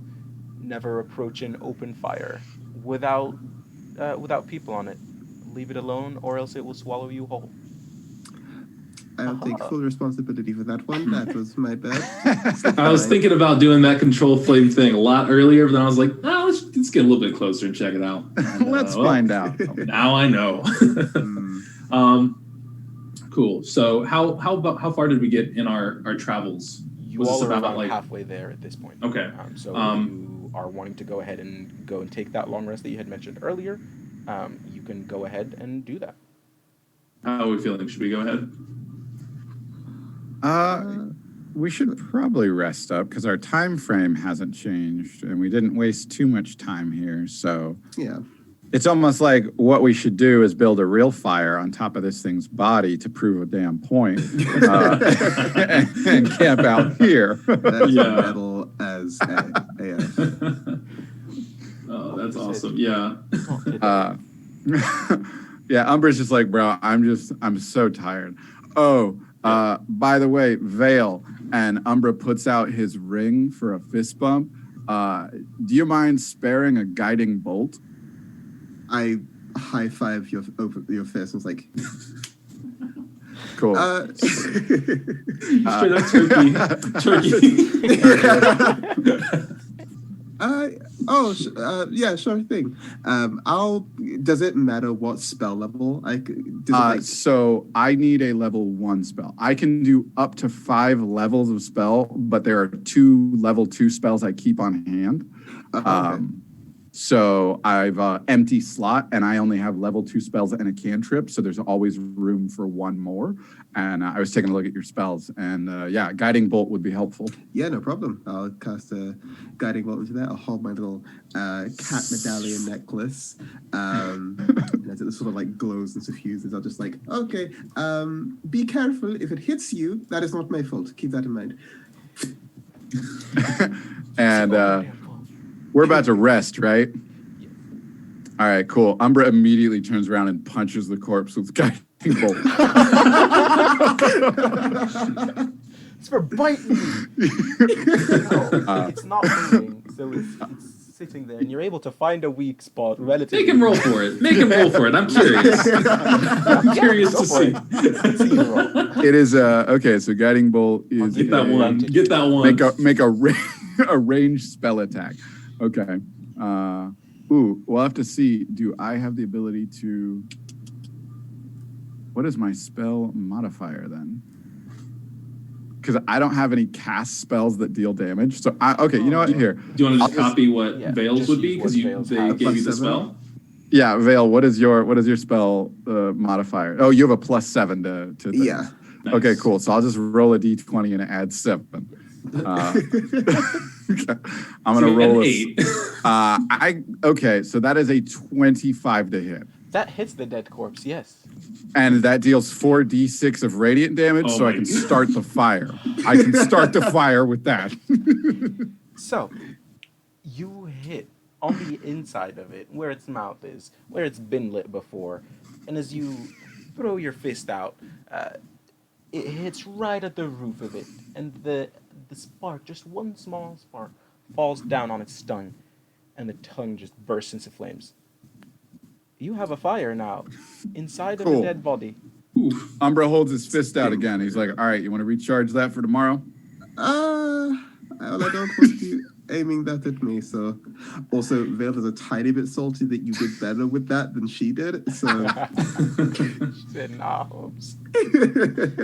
Oof. Okay. but yeah, Yeah. cast another one into it. Okay, so cool. Umbra has a guiding bolt in his ring and then 2 of his own spells. Nice. That was a very fancy way of starting a fire. I could have just. Just easy little thing to fix. But sure, yeah, we can do that. That's cool. We don't have dead bodies to light a flame all the time though, so we gotta be mindful of that.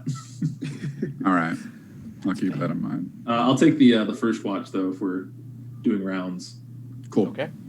I'll say if you're doing that, one other person would also need to take the other one, the second rest, and then you'll do it just at 4.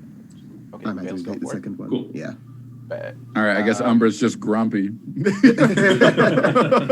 sit in timeout, Umbra. Yeah, Umbra, you go sleep. You need to sleep.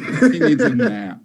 Even though we're the ones that use spells and cast stuff, you're the one that needs to sleep. You just need to take a break. Take a break. He's just taking a nap because he's just like, ugh, I hate the desert. I hate sand. That's it. It's cool. So it's rough. hot. It's everywhere. It's actually Anakin Skywalker who just hates the dirt. It's fine. Oh man. No. All right. Well, quick draw. As your friends go to sleep, you start hearing the noises of their sleep. Their breath seems to catch at a regular pattern. I would like for you to roll me a perception check to see if you notice anything moving in the night, any critters, any monsters. 16. A 16. Okay. You notice things moving, but it's mostly just creatures of the desert. You see a snake here and there. You're able to take good aim at it, and with one surefire guiding bolt, or not guiding bolt, you have Eldritch Blast. Yeah. Blast, you're able to get rid of those as they crawl around. But otherwise, nothing seems to come close to where you all are at all. Nice. And your 4 hours passes. You're able to wake up Vale. All right, Vale, switch out. I'm going to sleep. It's a good day. Vale, if you could also roll me a perception check. Okay. Ooh, that's not bad. That's a 24. 24. Oh, that's super nice. As you're sitting there also, you are able to notice that for around 100-foot radius maybe, things are not getting any closer at all. Even the creatures and stuff are not coming close by. Quick Draw just has the range to be able to pew pew from very, very far away. Yeah. He said, "This is a range for me. It's fine. Shooting range." Yeah. Straight up 600 radius. Whatever's going to get near me, I'll see it. Nothing today. I'll cast like guiding bolt at like something. If it comes near, it'll just like blink in the distance. Like, oh, there it is. Not today. Yeah, you are able to cast off a guiding bolt in the distance in what you think is something moving, but it turns out to be just sand moving. It was probably around 30 feet away from you. But the sun comes up. You all can add on another long rest, and you are on to your 3rd day. Nice. The first one being the one that you all were asleep at. But yeah. Okay. Yes. And do you keep walking? Yeah. Yeah, we head out. Came to pass. Yeah, we'll keep going. So, you all walk and walk and walk until around maybe close to an hour away from sunset. And once that gets close, you see in the distance a large dune, sand dune, and you cross it. As soon as you get to the top of it, you see in a bit of a concave area at the bottom of it is a large 200-foot pyramid. Oh. And at the base of it, you see 2 large lion statues, or rather, lion-headed humans. You see the large humanoid body, and instead of a head, you see a lion's head. And between them is a door. A double-sided door. And I am going to switch you all over to that map.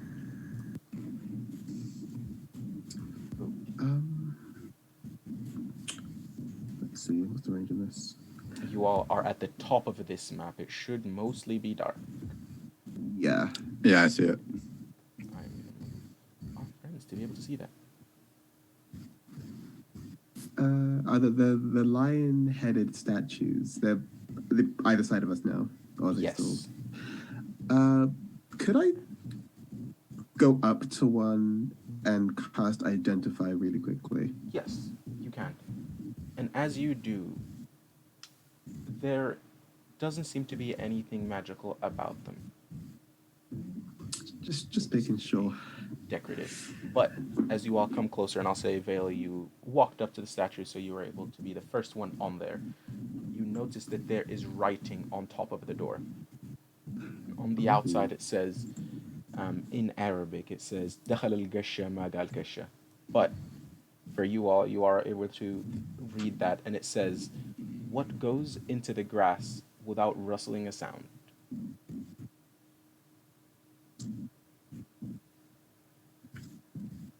Repeat that. What goes into the grass without rustling a sound? Yes. It's a riddle Question. time. I would think with the lion statues here that the answer they want us to say is lion, but that's too easy, right? That's too Right. easy. As you say that out loud, nothing happens. Yeah, that was too easy. That wasn't it. Is it something metaphysical or conceptual, like hopes and dreams? Like you plant the hopes of a new beginning? Umbra is just looking at it and he's like, I mean, a dead body. You're not wrong. So. It can't be. But I don't think we're right. The doors do not open. And he's just like looking at the doors and he's like, okay, so you're being more like picky, like you're not taking actual correct answers. You're taking decided and Can I look at the Vale? You already looked at the lion statues, right? Yeah, I cast identify just to make sure that they didn't come to life and kill us at some point. Okay. Do the lion statues have any type of symbols? Are they wearing anything that would give us any type of clue or hint? Roll me a history check. Ooh, another thing I can do, but I'm not good at it. 13. 13. As the No Holds Barred says on the chat, it is death. No, that is not, sadly. What you do remember, though, is that these are the embodiment of what Abadimak is, the lion god, standing there. His other symbols, one of which you remember, is not darkness per se, but no light. Another word for that, when translated from Arabic to common, we'd say is shadows. I have an idea then. I'm going to. What's the space between where the statues are and the door, like, and where we all are, like, encompassing? So the statues are around 25 feet, I'd say. Okay. If I could, what I want to try and do here is I'm going to expend 2 sorcery points to cast darkness around the statues, us, and the door. And if I'm using my sorcery points to cast it, I am able to see while in the darkness.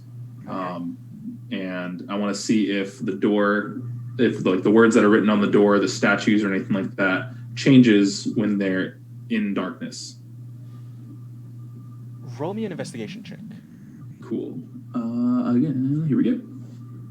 Sweet. That's a 3. Not good. The words do not change. Didn't say I could see well in the dark. I could pull out my double seeing glasses right now. But no, you don't see anything. There's no changes, and the door remains closed. Okay. Well, never mind. I'll drop it. That was not helpful. Watch your eyes, Good guys. stuff. Oh god. See, I don't want to use it. That's why I saw someone post in chat because it might be just a little too convenient. But sunlight is a good sort of way to go. It feels in line with especially what you found. And would you repeat, Mustafa, what falls into the, what is it again? The line is, what goes into the grass without rustling a sound.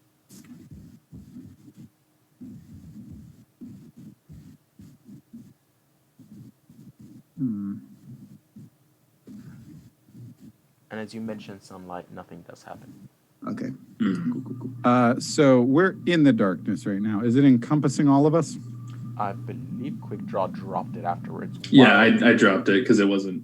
It While he didn't had it seem up, to it find the did answer. encompass all of you, though. Yeah, and if you wanted to do anything while it was there, I can bring it back up again if we need to. Yeah, I think Umbra, like, as soon as you activated it, if it encompassed the statues, how tall are they? They are around 10 feet. Cool. He would have, I didn't realize he was bringing it down. I would have shadow stepped to the top of one of them. Okay. Just to kind of get like a different because it's a here. 15-foot sphere around the so yeah. So yeah, I would have just warped right up there. Move up and you go up at the top. Since you are way to shadows, I need you to roll me a perception check.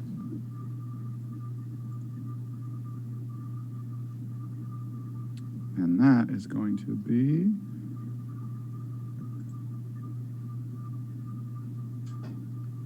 that is going to be Corso getting new non-digital dice on that one. Okay. For us being shadow classes, we're not doing good in the dark. This is not good. It's a different kind of dark that you're used to. Yeah. I got an online monk, an online monk course. I never went to a monastery. I got it through University of Phoenix. Oh, damn. University of the Path of the Phoenix. Yeah, That's the what it Phoenix. actually is. It's fine. I'm fine. Everything's fine. As you stand up there, though, there doesn't seem to be any changes either. Okay. Would I just say it out loud. I just yell, "What lays in the grass without rustling a sound?" You hear the moving of gears, but is that easy? nothing happens. Okay. So, oh man, that'd be the craziest password for a door. It's literally the password is on the door, just no one said it. Yeah, the password is password. Oh man. But you have to say it like a question. Password? Password? Maybe you just have to say it with more confidence. Yeah.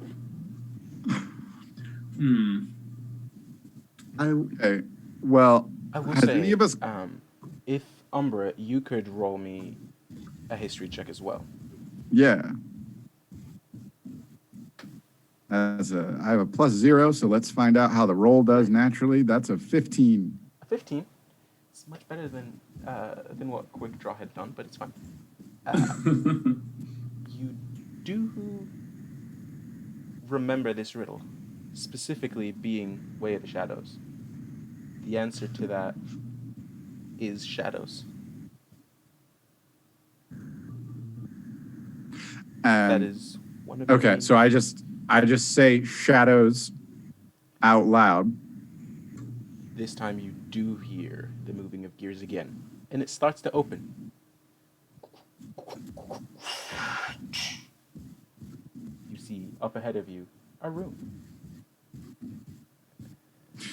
Okay, so Umbra looks around and he looks down at the statue he's on and he's like, I don't know if that was you or whoever's listening for the answer, but you're a piece of shit. He jumps. Oh man. Umbra, did you wake up on the wrong side of the dead body this morning? You're good. You can leave the past in the past, man. Today's a new day to start new successes. So you have now up ahead of you this 30 by 25 room. Right? It's a rather large room, and you see two exits to it. You see one to your east and one to your south. How well lit is the room? Pardon? How lit is the room? Like, can we see in it, or is it dark? It is currently dark. All right. How many of us can see in the dark? Again. Shadow? Shadow Monk? How you do in the dark? I spend 2 key points right now to cast, because it's dark, right? Depending on your answer to my question, I can save you resources. Okay, so that there are torches on the inside. Unlit. Okay, but there so I do not have dark vision, but I do have the ability to cast dark vision for 8 hours. So I have dark vision kind of whenever I want it for 2 key points, which I get back in exchange for a short rest. So it really just depends on which option you feel if we need it. Well, you can save those key points for later, just in case. I can always like cast light on something myself. Well, we could just do this too, and I'll just pew, pew, pew, shoot little dancing lights up, and then, have them just floating around us all, mainly around Umbra, Considerably. just so that they can see. Okay. You all still have not stepped in, right? Not quite. I actually want to make an investigation check on like the doorway to make sure that like we're not like walking into a trap of some sort. Roll me an investigation check. Let's It's see. just a pyramid sealing a bowl. That's Oh, not it's a natural 20. a natural 20. Yeah. Okay. Okay. Someone left the blueprints right here. That's crazy. Why? They're all just right there waiting for you. 21 total. You notice that there is nothing in the room, and there doesn't seem to be any traps of any sort visibly. But you do notice something else. Your shadow seems to be flickering, seems to be moving. It starts angling to the east and then down to the south for a second. Interesting. Even though there's like no light source inside the room. I mentioned that to my party here, like, your shadows might be acting a little weird in this room. Just I'm going to cast... We haven't stepped in, right? No, you have not. Cool. So I'm going to cast Minor Illusion. Okay. And have just like a 5-foot tall version of myself just kind of creep into the room. What is my range on Minor Illusion? Just so I know how far I can walk that bad boy. Looks like the range is 30 feet. So I'm going to walk it 30 feet forward just to see if anything happens to it as it walks in. As it does, nothing happens to it. Does the minor illusion have a shadow by any chance? It does not cast light, but I don't know if light affects it. That would kind of probably be a DM choice. I would say it does cast a shadow. Okay. And as you do, you notice that its shadow flickers also as it walks in. And as it keeps moving forward, as you said you moved it, it moves at first to the east, but now it's pointing south. I say we go to the east first to see where shadows want to take us and see what happens. Let's do it. Vale will be like the first to step in. Okay. Tentatively, then fully. As you step in, Oh, you see a burst of light as all the holes on the side start to light up. So now you have light everywhere around. Oh, never mind. I'll drop the lights. Around your head. oh, that nabbit. Okay, cool. And The torches are lit. I'm gonna keep asking this. Sorry, but when the lights come on, does our shadow still flicker weirdly, or is it It just does like for a moment, and now it's again pointing south. okay? So I'm wondering if that means we should, with it Oh, no. pointing east, was that how it was naturally falling, our shadow, and then it was moved to the south, or? It flickered for a moment. Naturally, it's supposed to be pointing west.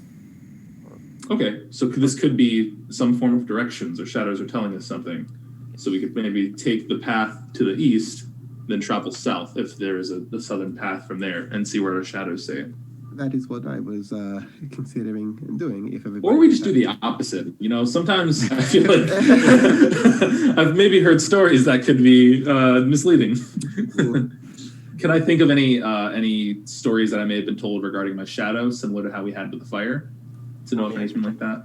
I'm not good at those. I didn't listen to those stories as a kid. How far are those? How far are those statues of the lion heads from the front of the door? They are right at the edges of the door. So they would All right. be, I'd say, at the very edge of the 5. So Umbra's gonna lean back out and he's just gonna look at it, at the one he like talked to earlier and was standing on, and he was like, grind the gears once if we're supposed to go east. The gears do not grind. I guess we're going south. Yeah. Like- I got a Infallible 17 logic. for a history check. 17. History check. You do not know anything about. So Not much it's- about shadows acting weird. Can I do something about that? Oh, you want to also see if you know anything? Is that what you're saying? Yeah. Roll me a history check as well. All right. History. Being Way of the Shadows, go ahead and take advantage on that as well. On history. Should I roll one as well? Go for it, yeah. It's only 14, so it's not going to be better than Dankles. Okay, yeah. There isn't much that you know. Vale? 12. 12? Okay. Sadly, not. Yeah, let me make an insight check. Let me inside this statue real quick. Are you second guessing yourself? Are you inciting your own knowledge? I'm inciting the if you're shadow. remembering What is your true intention, Shadow? What do you want with my daughter? Can I make a performance check to seduce the shadows? Now? Gosh. So are y'all standing on the outside then? I'm sorry. Yeah, I've walked in. Yeah, I'll That's- step yeah. in. Let me move this. There we go. Let me zoom in. So you can see. Yeah, I'm gonna step in as well. So should we head to the east or should we go south? If our shadows are currently pointing south. I'm curious to see what is to the east. So I would put my hat in for the east. I want to go to the east. Yeah. As you all step around 10 feet into the room, the doors behind you slam shut. Yeah. You all are now. Umber, I thought you talked to the statues. Yeah, I don't know if that was grinding once or if that was grinding twice. Well, we'll take it. We'll take it for once, so that we'll go east. As So you east it is. east Vale, you see that there's a dead end on that.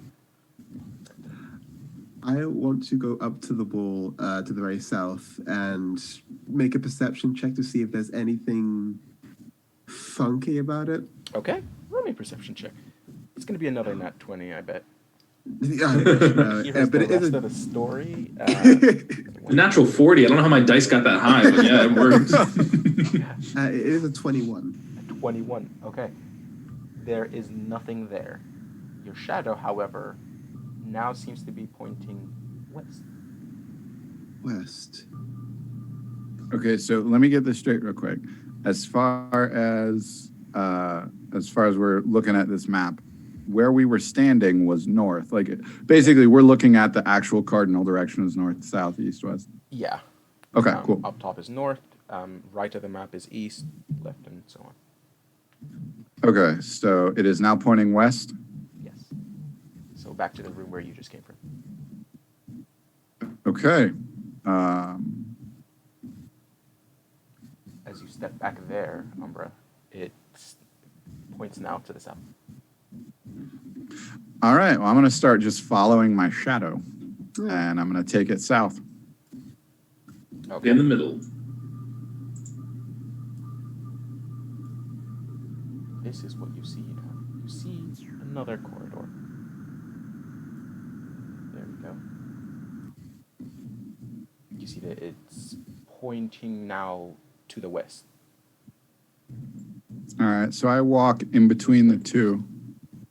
Okay. And now it is pointing again to the north. This is how far you can see. Around that distance, I'd say. Yeah. Okay. So my shadow's pointing to the north To the south. or to the south. Okay. I'll check South. this little cubby over here and see what I can see. A dead end. Sick. Nice. All right. So yeah, I'm going to make my way downtown. Walking. Wa- Whoa, Umber, you guys are booking it. Jeez, let me catch up. Hold on. All right, cool. I didn't want to be left behind, guys. We're in a maze. As you get to that point, though, I need all three of you to make me wisdom saving throws, please. Ooh, There it is. ooh, adequate. Ooh, That is very much adequate. 24. That's an 11. Oh, It's a big 2. Dang. All right. That's what you get for leaving me behind. Umbra, at that point, your shadow from there moves again. It is now pointing east. Okay, so it's pointing to the right. Okay.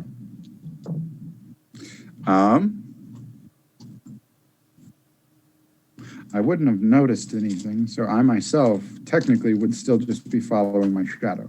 So I would go towards the east. This is what you see.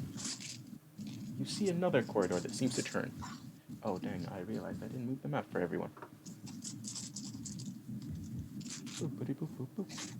But yeah, that's where you see it going. Okay.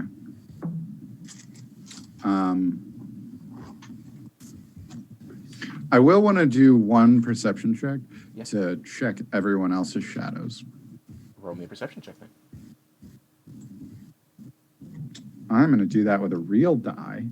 Yes. Roll 20, get out of here. Yeah. And that is going to be 14. A 14. That's well enough. Where they're standing currently, it's still pointing south. Can I look up on the ceiling to see if there's anything above us? You look up, and you see crawling up there a tiny spider. Seems to just harmlessly tries to skid away. Roll the hit. No, I'm fine. I'm not going to shoot somebody. What level rushes of Okay, cool. ruin is this? Is it like noticeably like old and like dusty, or is it like weirdly well kept? It seems very dusty. You don't see any footsteps at the bottom of it. The walls, however, don't seem to have eroded by time. Time doesn't seem to have touched them. Just your run-of-the-mill tomb. Okay. That's where you headed to.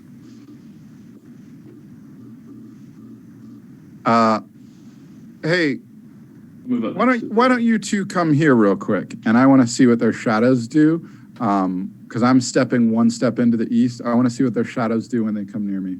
As they step up to you, you see that they are now pointing in 2 different directions.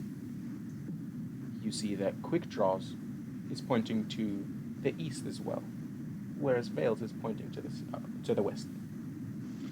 What do we know about this this god or this creature that we're supposed to be like finding? What do we know about it? So what you all know of Abadimak is that he is a ancient lion god, takes onto the shadows. But there isn't much ill intent usually behind what he offers. If you want more specific info, you're more than welcome to as well. You can roll a religion check. Yeah, let's do that. Let's do. That's a nat 20. Hey. What are you looking for to know? Is there anything, or just Is there basically, is this the type of, I want to know, is there a reason we're seeing multiple, and like in history, would I know like, oh, this god likes to test you individually or something like that? This god, as you know, is very protective of his powers and his followers. So you do pass through some trials to get there, yes. Usually to be able to become a follower of Abadimak or gain his favor, usually you do have to follow some trials. Okay. Veil. So I'm going to relay that information that I like remember to just like, I think we're going to have to undergo some trials, and I'm not sure if separating is one of them or if we are to navigate the shadows lying to us. That's tough. I would say maybe not get separated in a maze just because it's a maze. But if you think that would help, we could try that. I mean, if our shadows are pointing in the same direction, we can keep going that way for now. But Okay, so the two of the shadows are pointing in the same direction? Yes. Okay, then I vote majority. And keep an eye on her shadow. See what it does. Vale, you said you're walking where? She moves like over to the little area with everyone else and keeps an eye on her shadow after that has been said. Okay. It's still pointing west for you. Everybody else Okay. is pointing east. So you're saying go in the direction that the majority of our shadows are pointing? I would rather do that than split us all up and end up getting us killed one by one. Okay. I am down with that idea. So we're gonna go east Yes. and go Up in here. here. And I Yeah. will keep clearing for you all where you follow those shadows then, that way. Okay. Cool. It will point north and then go down a little east, further up north. East again. Are you all just walking around, checking it out, then and waiting to see where the shadows take you, right? Yeah, unless anything stands out, that's what I'll be doing. It's just following the path. Sounds good. Let me check a thing then. Does with our consistent shadows as we're walking, does Veil Shadow consistently have an opposite direction? It seems to still be pointing west, yes. Okay, so that's still consistent. Okay. I want to stop for a second, and Umbra's going to grab a torch off the wall if possible. Okay. Cool. And so I have a torch, and knowing that Quick Draw's shadow is matching mine, I'm going to walk right up to Quick Draw and hold the torch sort of in front of them and see if like a true shadow appears. So as you do that, the shadow itself moves for a moment. It moves towards where the fire is pushing it, if you will, so where the light is pointing it at, but then it moves again. As you hold it there for a moment, it keeps moving down west now. So it takes a moment to adjust. And then I hold it towards myself. And it does the same thing. For a moment, your shadow follows natural laws of physics, and then afterwards, it points again to east. Okay. All right. So still only yes. still only Vale's is pointing west, West. and ours are east. Yes. Okay. If I do the same with my shadow, just hold like a light over it, wait for it to flicker, does it just point back west? Yes. Okay. Where you're at currently would be pointing south to where the South. door that you had just came from was, or the path that you just came from was. And Okay. your shadows back in keep that direction. moving forward now. Okay. So it's bringing us all the way over here so far with the Yes. path? Okay. And it keeps going. And do you all just follow it? See where it takes us, yeah. So, I'm gonna follow. cool. By the time you get there, it's still pointing south from where you are at currently. However, Vale, with your passive perception, you're able to notice up front of you at the edge of this, so down south, right at this spot right here. Still pointing. But at the very end of that corridor, Down here? you notice that the ground seems uneven. But your Like shadows it's- are still pointing forward. Tilted somewhat or It seems to be raised a little. raised? I relay that to everyone else. I'm not sure what that means, but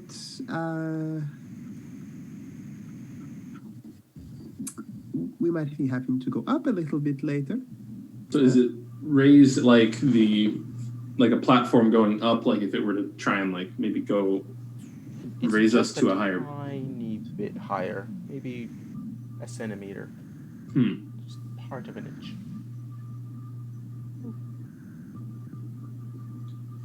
Interesting. Should we defer from our shadows paths and try and see where this slight elevation leads us? That is where the shadows are leading as well. Oh, then Yeah. that's... So the shadows are pointing south. We're on the same page, guys. Let's keep it up. Let's do it. Wow, me and my shadow, we think alike. Okay. It's as if we're the same person. You all keep walking. Do I feel like I'm under the effects of anything? Roll me. Let's see. Perception check. Or Arcana, actually. Yeah. And Okay. fail. Roll me a dex save. So, Veil? Okay. so Arcana, I only got a 6. Okay. But the reason I asked is because I feel like this is something I would do anyways. The confusion going on, I'm a monk. My thing is to chill out and figure it out.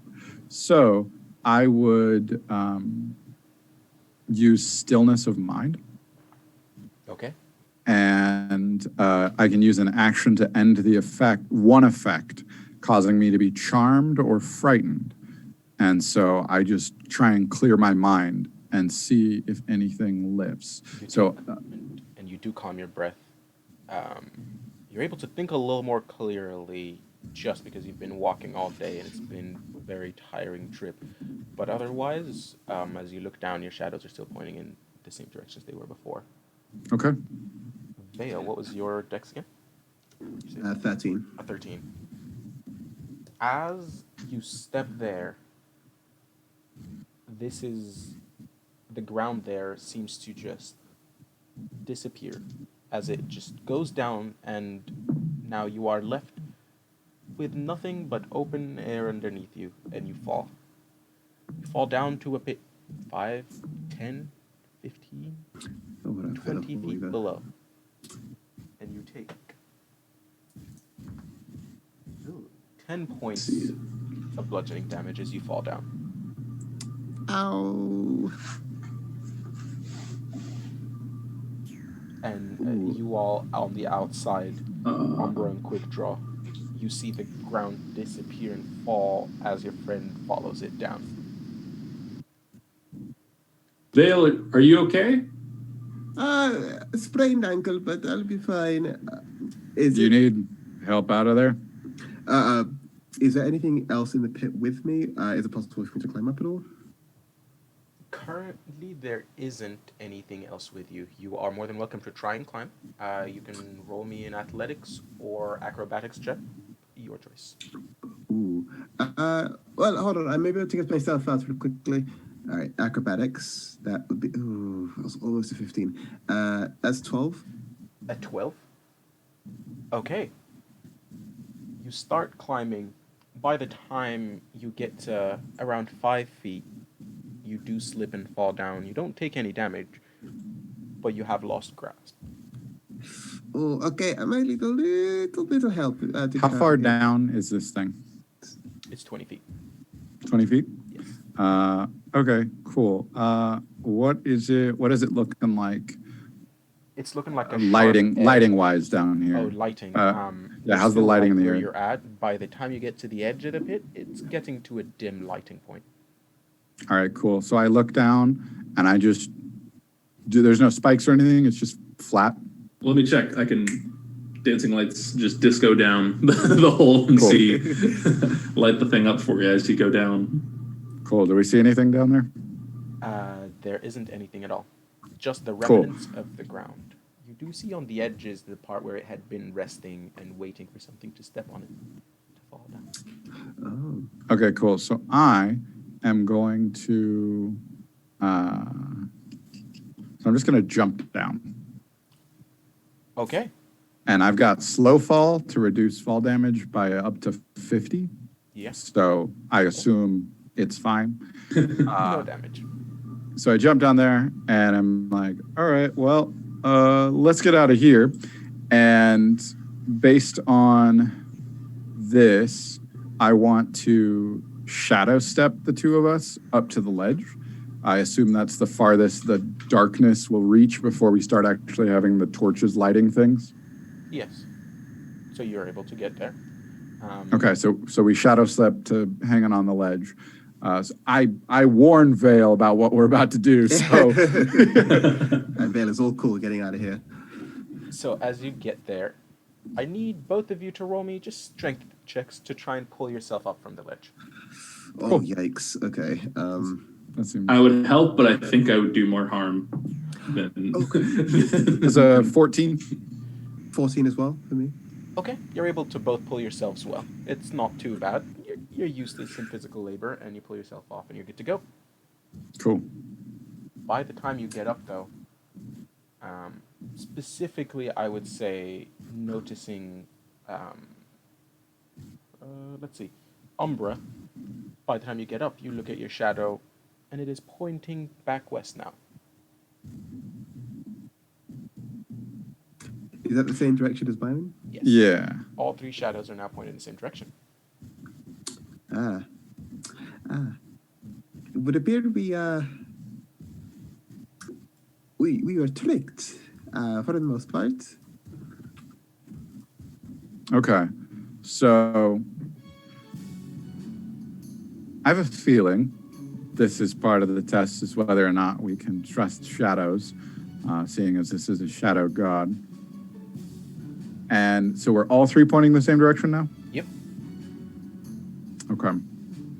It's now at the corner. It points north. All right, so let's double back and keep an eye on anything. It takes you all the way back to the first corner where it split off. And there, Okay. all your shadows are now pointing west. Okay.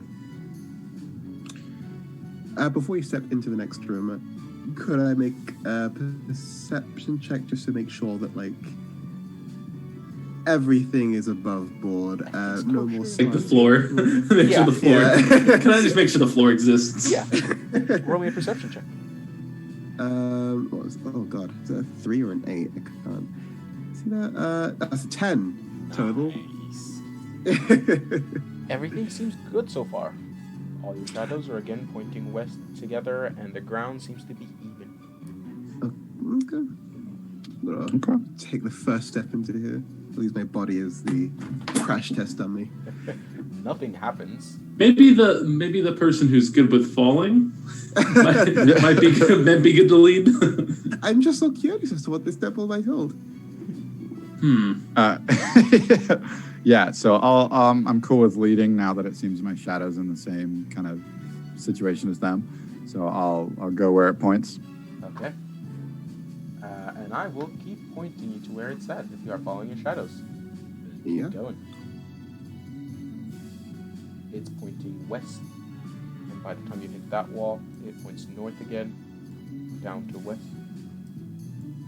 and it keeps following that pattern as it leads you further and further west.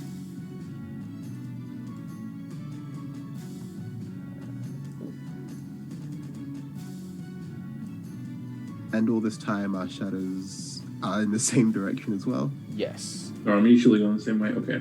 Yeah. Every time you get to a corner, they seem to flicker for a moment and then point in this direction.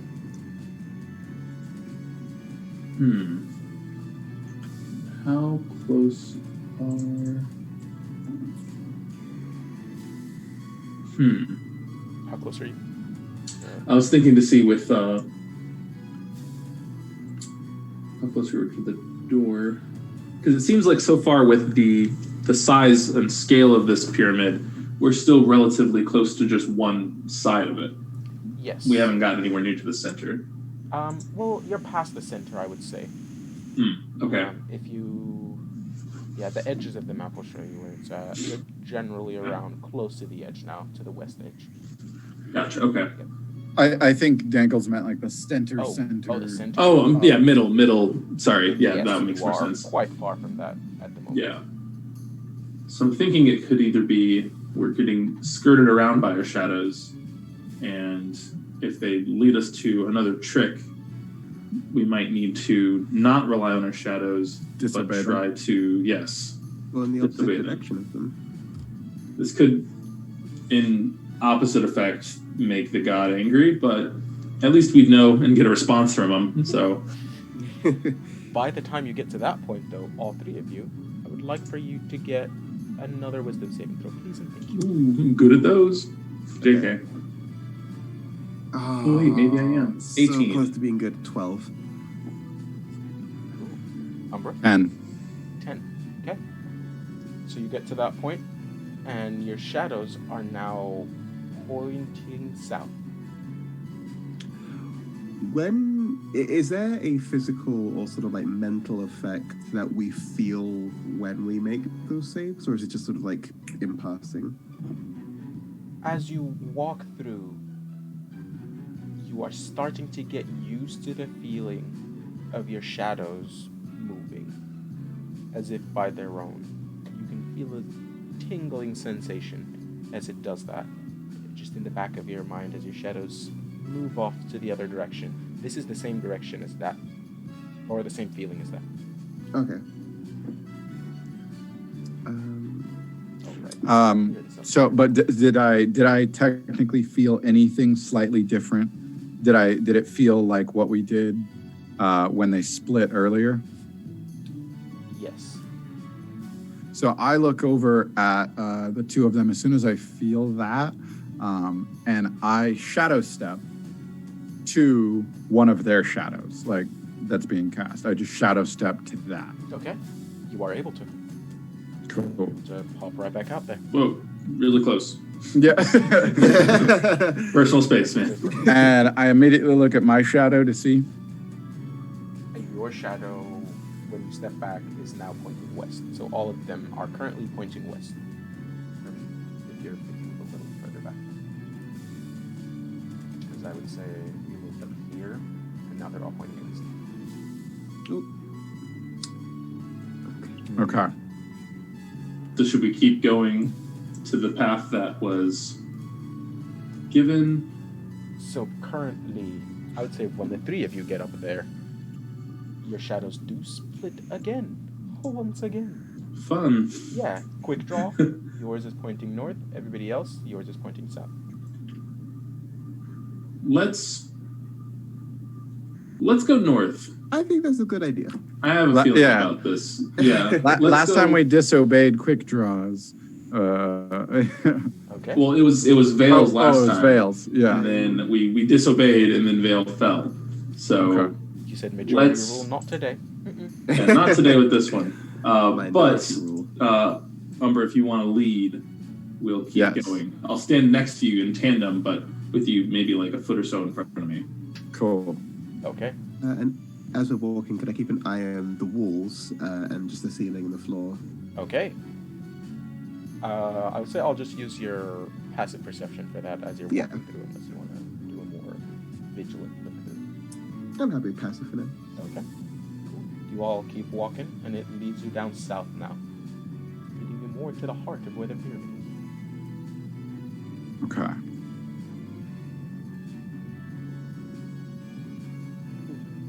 Cool. And you're still following the same shadow? Yeah, still following quick shot shadow.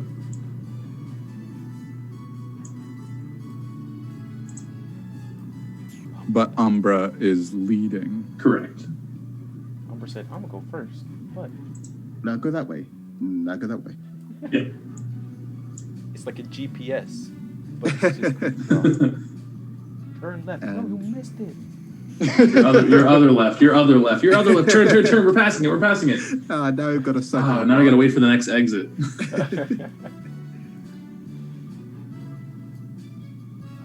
And it keeps taking you further and further down. I will keep doing that until you get to a point where I need you all to roll me another wisdom save.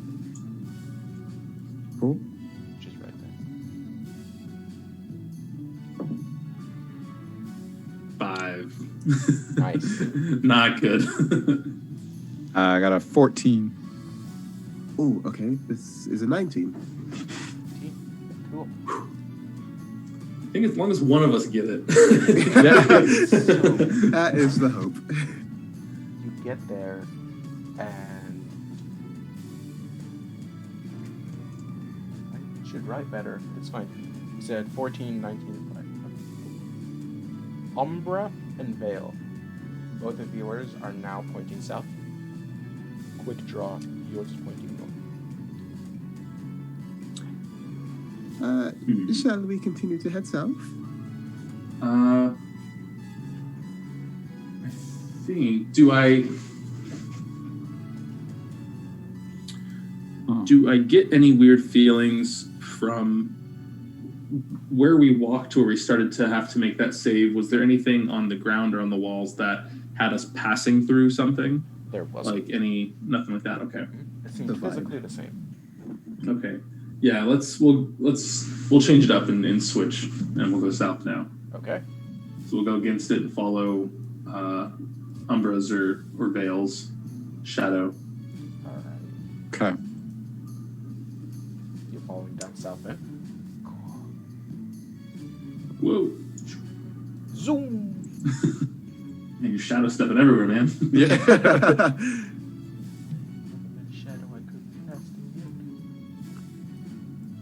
And by the time you get here, you notice that in front of you it seems to open up a bunch. And instead of a corridor, you see this. You see an open pathway, and in this pathway you see what seems to be a giant room. And at the end of it, there is a staircase. That's sketchy, isn't it? Just like that. I'm thinking.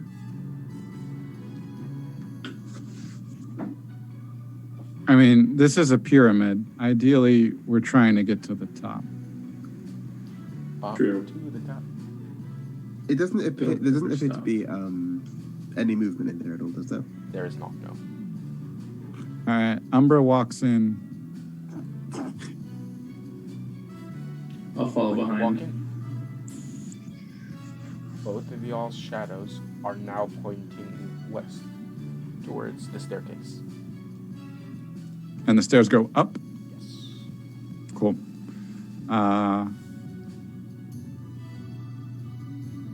Yeah.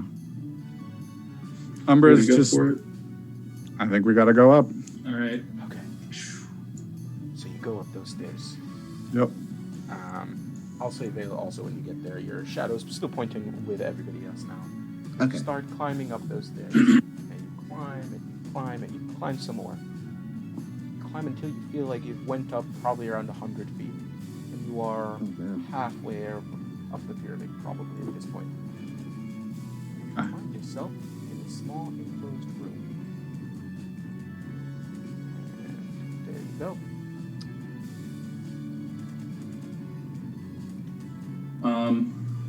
And is this a door in front of us? Yes, there is a closed door.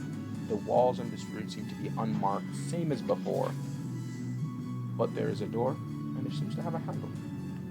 Does the door have any writing like the first No, entrance door? it does not. Okay.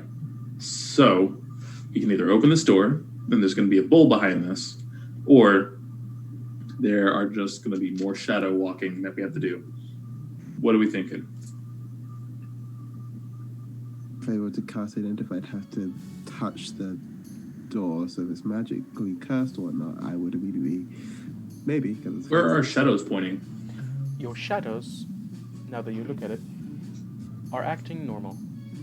So as you see that there is lights on the sides, there seem to be some torches, and your shadows are flickering with those torches.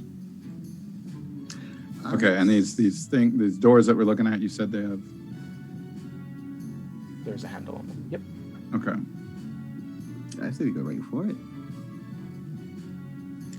Okay. Let's do it. I'll reach out and open the door. Quick draw. You go up there, and you open the door. It is unlocked. This is what you see. You see a wall up ahead of you, on your left, and you see a giant cavernous room now. The roof of it seems to be going up and up and up. Seems probably around 30 to 40 feet up there. And in front of you, you see statues. So those blocks up there, those are two statues. lion-headed statues, just like the ones that you had seen before at the entrance. So more statues of Fatima. Cool. All right. Well, so far we just have some statues in here. So yeah, I'm gonna walk in as well, looking for, because the riddles were on the door or were on the statues earlier. They're on the door. Okay.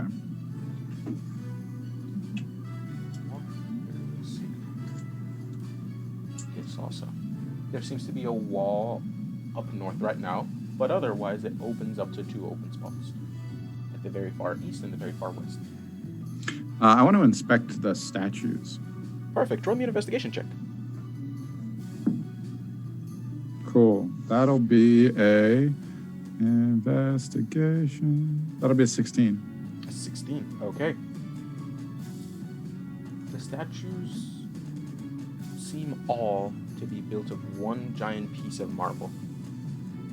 They are holding spears, but those seem to be molded in with the rest of it. That is all you really notice. There doesn't seem to be much else that of interest to you. They're very well made statues. You can see the curves of it. You can see that some of them are curved so well that or carved so well that you can see the hairs of the lion head. Does the ground around the statues or the statues themselves near their feet or basins have any type of like scratch marks or not in the sense of like footprints or anything, but like where they may have been moved or shifted in some way? Roll me an investigation check as well. 9. A 9. No, there does not currently seem to be. I go A up. big or heavy? Oh, sorry. Go ahead. Oh, I was going to say, can I go up to the statue and cast Identify on just the closest one? Yeah, absolutely. So you go up to it and you cast that, but there doesn't seem to be anything. Okay. How big are these things? Are they just like the other ones, 10 feet tall, or are they bigger? Just assuming, if I was looking at them, how much does it look like they weigh? They would probably weigh around 200 pounds. Ooh. But the material they're made out of, if you're looking at that, probably not too bad. Can I make a history check to see if there's any sort of mythology or tales of like the god that the lion god that we're currently like in the realm of, if they had any helpers or like were known to have any sort of servants in their stories? Yeah, absolutely. Go for it. Roll me a religion check. Religion, okay. Admittedly, not very good. Oh, 11? Okay. Most of Epidemac's helpers are those who follow him. So it's not... he has clerics and he has other people following his faith, but none in stories that are recurring. Okay. Cool. How big is the door we came in? The door you came in is probably around a little under 10 feet. Okay, cool. Again, using my strength, I want to just try and push one of these. Okay. Are you pushing it to topple or pushing it to move it? I'm pushing to just like move it. Okay. I just want to slide it out the door. Oh, so you're pushing it back into the room that it was in before? Like No. I like the room that led us to the stairs up to the door. Yeah. I want to put it outside of this room. Oh, the statues are outside. So those little. So like the squares- stairs are here, there's the door, and then there are these statues. Were you wanting to push it through that door back to where the stairs are? Yeah, because I want to be able to shut the door on them. Okay. Yeah, you're able to. It takes you a moment. With some grunting and pushing, you're able to do it. Probably will have the same thought. It's just like, he's definitely going to come to life at some point. Yeah. Okay. So I'm just like, I don't like how well they're crafted, and I'm like, I don't be liking that. So are you moving? And I'm just gonna shove. I'm just gonna put them both outside the door, and I'm gonna shut it, and then I'm just gonna be like, I wouldn't have said anything either. Like I would have just looked back once I shut the door now and been like, Anybody got a problem with that? No, I mean, no, I wouldn't have been able to do that myself. So that's all you. yeah. You got it. If there is some holy retribution for pushing lion-headed men out of doors, that is all on you. I'd like to check over in this corner over here. Okay. You walk up there and you see, surprisingly, Oh no. more statues. Hey, hate to break it to you. Yeah, you hate to see it, but Umbra immediately runs to the other side, and he's like, "Oh, come on!" You see another hallway. And I'm sorry to say it. More statues. Good hustle, kid. I mean, hey, we're not like in a rush or anything to go help Fatima, so that's on you. If you want to go do these other 4 statues, I'm thinking they're just statues, though. I swear to God, if we have to set these in a particular order, and I have to go back out into that hallway. Let's group back up and I'll go to the end up here. So, I will say, Umbra, as you walk up there, since you were the first up, I'm going to move you back to a spot, and I will need you to roll me a dex saving throw. Uh-oh. Do we need to move our people back before we moved up? Yeah, Since he was in front. back here. Okay, cool. All right, dex saving throw. Yes. That is going to be a 21. 21. With ease, you're able to step back as the next 15 feet in front of you drop down. And this fall seems to go down at least 60 feet. Oof. Well, I definitely look up at the statue that was right there, and I'm like, really? Excuse me, you said. that could have warned us or something. Okay. So take it we have to go the other way? Okay. This is the ground that is missing. And that is what, 15 feet Yes, wide? 15 feet across. Umbra goes over to the statue and just starts edging it towards the edge. And he's like, so I guess you probably don't mind if I do this, right? And I just like keep edging it towards the edge until it's like at the edge. Nothing happened so far. You're able to move it to the very edge. And are you throwing it in? I just leave it there. Okay.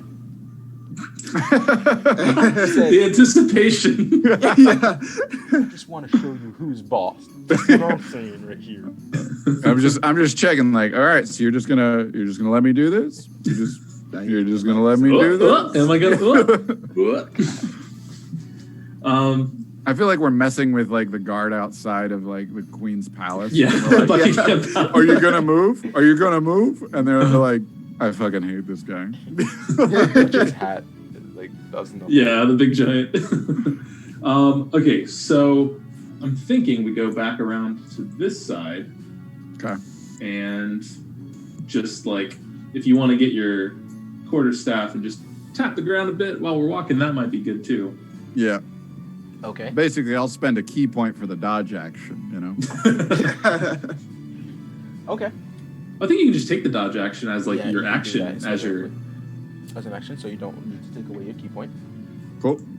But you keep walking, and this time the ground does not seem to fall down. It's the walls that do. Walls that get you, punk.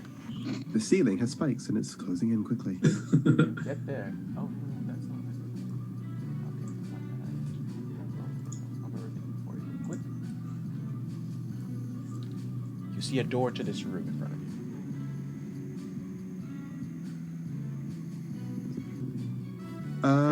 Can we see if the door has any writing on it of any kind? It does indeed, because as you get closer and closer, you see inscription very, very similar to what was on the other door, but this time instead it says "Malakim fi kakir akan dagab tahadar." that would say in common, two kings on a throne. When one is absent, one is present.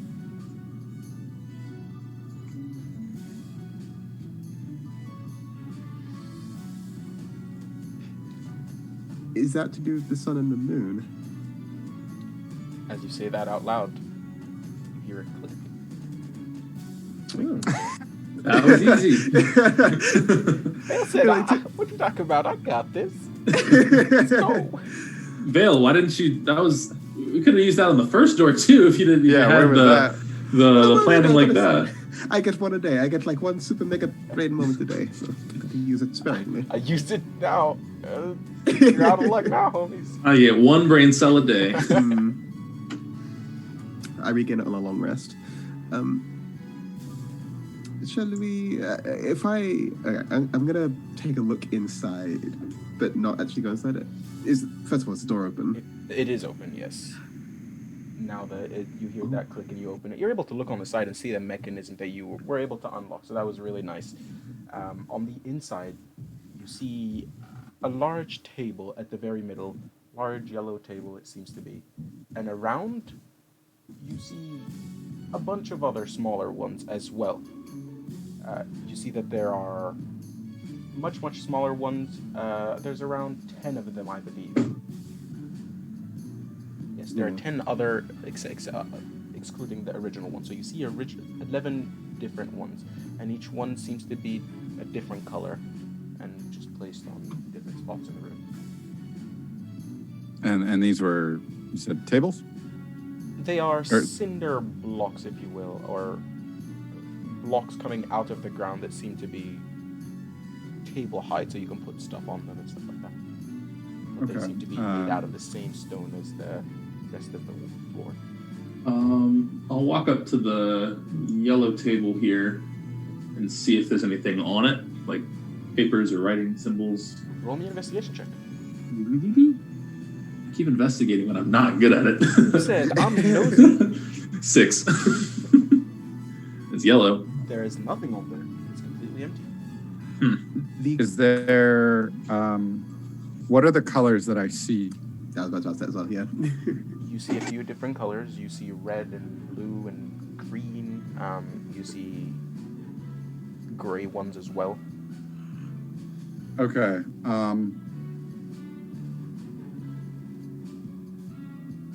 Guys, I think this is the setup for the monster's arrival. And I'm trying to recall, does anybody remember the order that the colors of the sand went when we first got attacked? Ooh. I remember there being red and yellow at some point. You followed the path of a rainbow. Okay. It was, I think it went yellow, red, green, and black. Because it went black before the yellow came back again and swept everything up. Black was the last one, yes. If you are wanting to remember the order, roll me a history check. All three of you can go for it. Nope, I forgot. That's a natural 1 + 1, so 2. There was colors. It was a little, I actually got 90% of the sand in my eye. That was 17. 11. What'd you say, Vim? 11. Okay. Ombre, you're able to remember. It seemed to follow that of a rainbow, except for the first two. It went yellow first and then red, instead of red, orange, yellow. Then it did that and then went through the rest of the colors and ended on black. Was gray included? There was no gray now. Is there gray in here? Yes, there is. One of the tables. There's a smaller table that seems to be. Wait here real quick. This one seems to be gray. All right, I want to go look at the gray one because it doesn't fit. Okay. Roll me a perception check or Cool. investigation.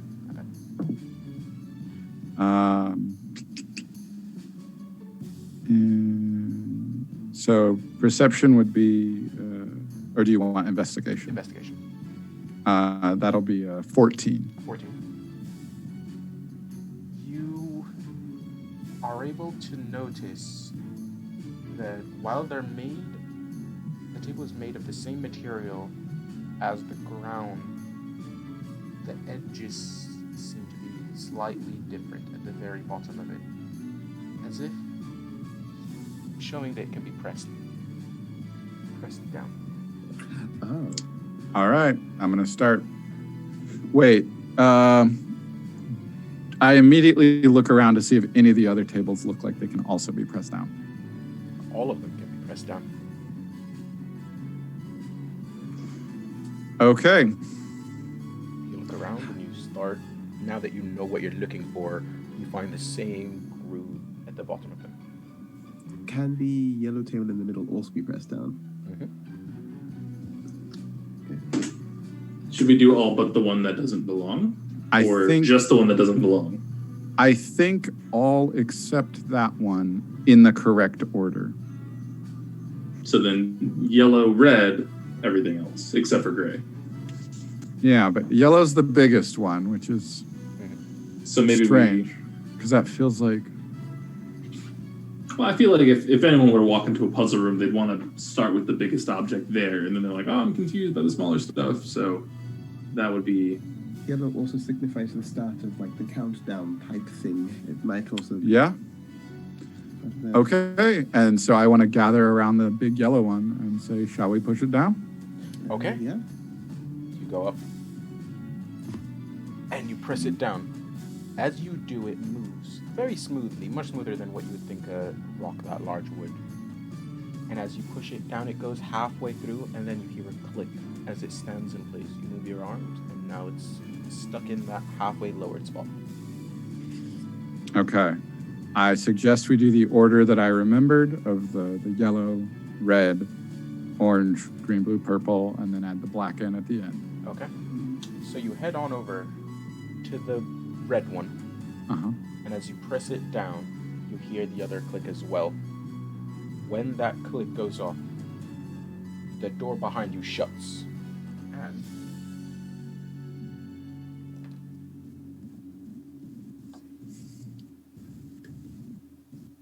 as the door shuts, you hear the roof moving, something coming in. It starts moving slowly, bit by bit, until it's all completely gone. It slides off. As the roof slides off, you see something shimmering.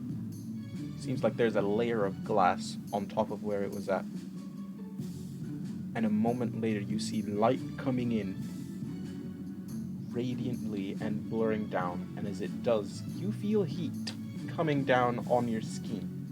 And you all take. Full magnifying glass. Oh no.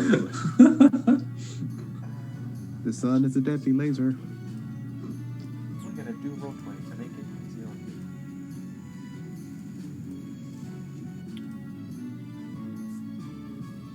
Oh no. Okay. Can I react to this? You are able to. What are you trying to do? Like as in, can I cast as a reaction? Yes. Go for it. So we're all gathered in the same spot, pushing down a table at a time, right? Yes. I would, as soon as I noted the even slight temperature change, Umbra would cast darkness straight above us. Okay. No light can penetrate through a 15-foot sphere. So I know that's not big enough to cover the room, but I would cast it. I would cast it on my staff that I'm holding above us, like at the tip of my staff, so I can move it with us. That's cool. Darkness umbrella. So yeah, I'm gonna umbrella this. Like a big giant cake pop, but just with darkness on the top of it. He said, I got this, don't worry about it. Mary Poppins, but with the dark. Okay. As you do that, you cast it, and you're enclosed in a circle of darkness. How long do you hold it? How long can I hold it, or how long do I hold it? Do you hold it? I guess both.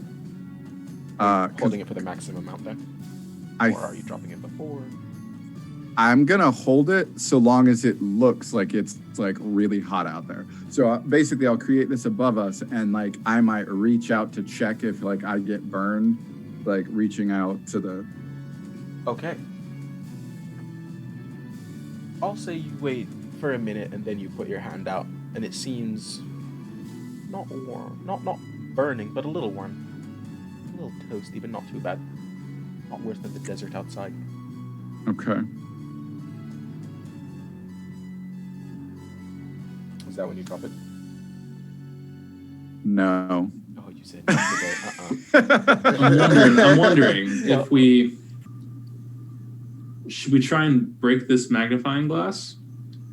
Well, we've got what I think 10 minutes to decide. Oh, true.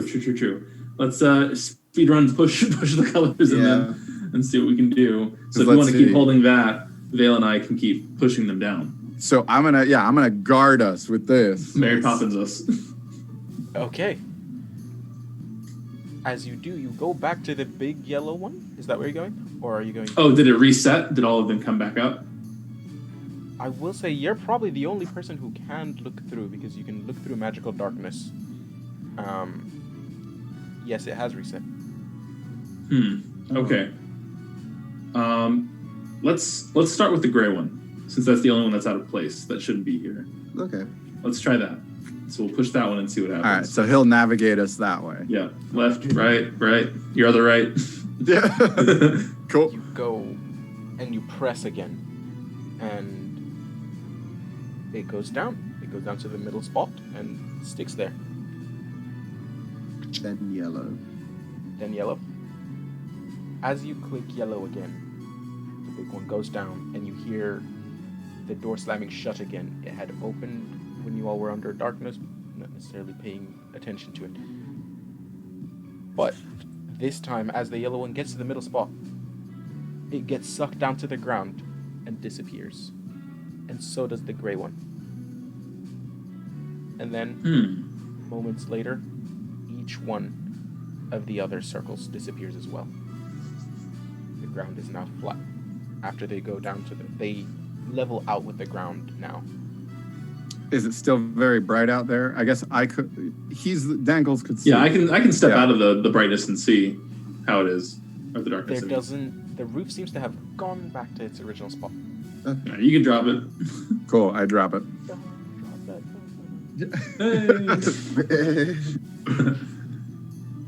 Okay, so now you see around. There are holes on the sides. On the walls, and those holes seem to be closing up as well now. The roof is filling up, and now that the things are the tables are at the ground, you hear another clicking noise underneath the yellow one where you all had stopped. And in the middle of the yellow block, a smaller circle opens up, and from there, a small pillar reaches out, probably around a foot wide radius, and it goes up to around 5 feet, and you're able to see on top. You see on there is a giant, a small, shining bull, golden, spotless A bowl? bull. B-U-L-L. Yeah, okay. And that lady gave us the potions of the bull? And, okay. Umbra is seeing a theme here. You're gonna just bull run this. Yeah, right. I'm thinking if we can, I don't have the spell for it. Umbra walks over. It's a little statue, right? Yes. Umbra leans down to it and he's like, I would like to speak to your boss. The bull stands there, not moving, and nothing else happens in the room. Should we touch it? I feel like we should touch it. Okay. All right. Fine. And Umbra will reach out to you and touch it. Yeah. I would like to speak to a manager, please.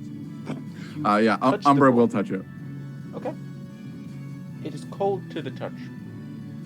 Chill, it seems, not affected by the light that had come in before to the room. But nothing else happens to you. I want to investigate this like potential pressure plate nonsense that's about to go down. Indiana Jones Temple of Doom. What are we in right now? Run out of here. Let's go. All right, roll me an investigation check. Okay. Loving these metal dice. Let's go. No, I'm not. That's a nat 1. I'm not loving these metal dice. Ooh, that's the perfect time to say that sentence too. Uh-huh. Yep. You know, I have a dice jail I should go get for this guy. Yes. The dice seems to just be sitting there at this point. There doesn't seem to be anything that's a little higher or any lower at all. It seems to be all leveled out.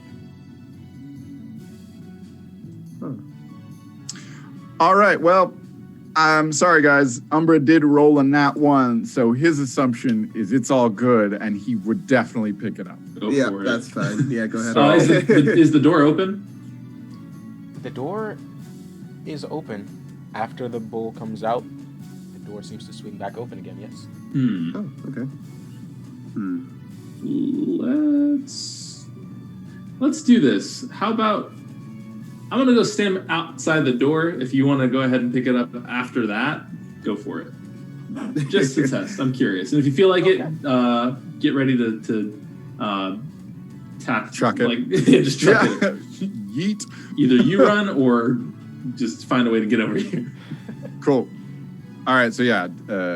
So Quick Draw steps out of the room, and then I pick it up. Yep. Cool. As you pick it up, the door stays open. You do, however, feel an energy wash over you. As you are now attuned to this bull, automatically, I'd say. But the rest of you as well feel that. You feel a wash of energy, and the bull itself seems to pulsate ever so slowly. It seems to get darker for a moment, and then back to its regular gold, a little darker, and then gold again, as if with a heartbeat of its own. You do now, all of you, have, not immunity, but you all are now resistant to any of the beast's attacks. Hey. Ooh. Yes. Okay. I like that. So I lean down to the bull. I don't necessarily recognize that. I probably feel the power, and I'm just like, so are you the boss? Are you the manager? That's what that nat 1 was. I'd like to speak to your boss. Nat 1. I am the boss. Actually, I am the CEO of the company. Yeah. You're on undercover boss right now. I am the Steed EO. Pulsates, but nothing else. I'm gonna go hop in that hole over there. Okay. So yeah, we bag this thing. Loot All right. obtained. You put it in, and are you headed back out then? I believe so. Let's keep an eye yeah, on we're these lion heads. We step out the door. The lions are not currently moving. They are standing there at the same spots you had left them, so the top two have not moved at all. Let's get around this corner slowly. Yep. Make our way. Hugging the wall. Just kind of going. Just, you know. Well, when we get to, oh, you're actually going right out there. Okay. No, we can just if we're good. You're good to go. Okay. You open that door, and the statues are still where they're at. Cool. The equivalent of a Scooby-Doo run, where like running as quickly as you can. I'm walking like carrying it, and I'm just kind of like hall pass. We're allowed to do this. We're supposed to be here. Gotta go. We got the bull. Don't worry about it. We did the Actually, top of thing. list. We're on a mission from Just God. Check there. Yeah, we have your boss. Got your boss. Got your. Got your boss. You walked out to the first floor again, and there seems to be no changes. You're able to follow the same path you took to get in here if you wanted to. We'll do that, I suppose. I'm gonna keep an eye out both on our shadows and. Well, is it now that we have the thing? Do our shadows change? So currently they are pointing west, but as you get to the bottom of the staircase, they are pointing west, seeming in a very unnatural pattern. You're able to see as the shadows pulsate out of the bull, it seems to reset your shadows, and they are now normal, acting normal. Oh. Okay. Reckon we Yeah, get just on out of here. follow our shadows the right way. Yeah, It's let's get out best of to here. leave before the temple decides it wants us to stay. Yeah, that's a good point too. You are able to walk all the way to the room that you entered through. And when you get there, the door is still closed, but as you walk towards it, again, the bull seems to be pulsating with shadowy energy, and it seeps out of it and into the cracks of the door, and it opens out again. Nice. Let's see, actually, since you're the first one out there, Umbra, roll me a perception check. That's 17. Top notch. You notice that earlier the statues on the outside had been holding their spears and pointing at each other as if trying to protect the door. Now they seem to be just standing at attention, their spears at their sides. Oh. Okay. Okay. Cool. Yeah, I'm gonna. Well, no, it's daylight, I assume. Very bright out here.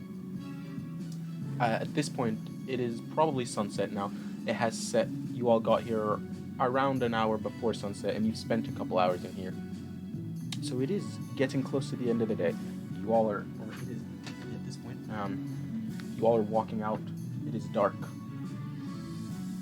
Are you wanting to spend the night here? Oh, Umber just wants to be holding the bull and look at these two. Look at these two statues when he first walks out and be like, I told you this was some bullshit. I was waiting for that to come up at some point. I didn't want to be the person that did it. I hope you're proud of yourself. Yeah, he just says it. He says it to the one specifically that he stood on top of earlier. That like when it was finally like shadows and it opened, he was like, Oh my god. so he makes a point to say it to that statue. He's just like, told you it's some bullshit. I've been reading these lines, like just the whole story, for a hot minute now, and I don't know why that. I just didn't expect that to come up, but it's fine. It's great. Is it? Yeah, you're able to. They do not move though. Did we get a statue chuckle from that? Yeah, not really a fan of puns. Like that nasal snort. Just Very. Like if we turn our heads back and turn back quick enough, do we see them just like Yeah. shifting really quickly? I will say, if you get to the top of the dune and look back, you notice that their heads are turned slightly. Talking about you. They're like, you hear those homies? Okay, well, I say we start heading back. Now, I think in relevance to time, and let me know if this would be a bad idea or not, how much time do we have left in terms of days? Bad idea. No, I'm just kidding. You have 4 days left. 4 days left. Should we use these potions of the bull to expeditiously get back to the village, or should we rest again at our old friend, the dead body? If it's still there. Something else may have eaten it. Who knows? Our old friend. Okay, so let's assume then that we haven't like left, right? So we're still outside. The statues didn't move. We said, and we're deciding what we're about to do. Umbra would straight up ask the bull, and then like kind of like look at the statues. Any help getting back to do what seems to be your job? Very sassy with the gods. I was going to say, yeah. Nothing changes in the rhythm. No. All right, cool. So kind of a pyramid scheme. Got it. Oh, I was. Yeah, there it is. There it is. That one was there too. Oh, Yeah. I was just waiting there. Uh, I love that. But I take Ooh. 1d4 psychic damage in real life. Yeah, I'm already making death saves. Goodness, y'all are not wizards. well, looks like we're on our own. Is it worth getting back as quickly as possible and resting there so that we can like prepare ourselves there, or just taking a normal pace back? Huh? Because I feel like we got here at a pretty decent time. If we head Pretty back good with pace. Well, I think our pace gets us there in 2 days. So Yeah. when we get would back, have- we would have 2 days left. Yeah. We can carry on at a normal pace. Like, if it's nighttime now, sleep now. Carry on. So you want to stay here next to the statues then, or at least like the dunes within range? Yeah. Unless Okay. anybody's like opposed, of course. Yeah, I don't see why not. That should be fine. Okay. And we just take the entire day to do the whole trip back. Yeah. You're able to get a long rest, and you have a couple people watching. Are you doing the same watch order as last time? Yeah. Watches. Then quick draw. Let's have you roll that first perception check. 16. 16. Okay. This time you see things coming closer to you, but they all seem to be critters of the desert. Sadly, not Yeah. critical roll, but it's fine. It's actually just Matt Mercer. He's just walking in. It's okay. But there's nothing out there that catches your eye. There seem to be a few scorpions running by. You see some beetles here and there, but that's about it. And your watch passes Cool. by safely. All good. Tag out. I got you. Book. Alright. Okay. Perception. Then roll me a perception as well. Ooh, okay, that's good. 21. Nice. So, as you're watching Vale, wow. Not that bad. Same. My bad. But as you're watching, waiting for the night to pass, you keep an eye out, because you didn't go too far away from the pyramid itself, you said. You pay attention to the statues, and they seem to move their heads ever so slightly. It Oh, doesn't yes. seem to be a measurable movement, but by the end of the night, they seem to be staring at you. But nothing else happens, and you're able to wake up and get your long resting. Nice. Wake up, sleepyheads. It is time to get going back. And I will also point out the very unsettling statues that are now staring at us. Friends. Oh, they were doing that. Huh. Neat. Oh gosh. Got with time that, to go. Quick Draw did not know what was going on. You were paying attention to the shadows. I and was Matt Mercer walking out by. It's there. okay. Yeah, no, right.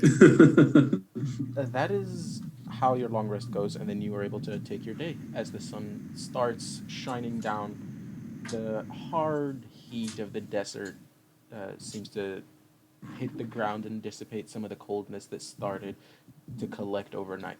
And you have your day ahead of you. Autobots, roll out. Yeah. Actually, I might do. Let me see. I'm gonna change a few Spells. things around. Yeah. Yeah. You're able to do that, yeah. But otherwise, yeah, we can keep trekking. That should Okay. be fine.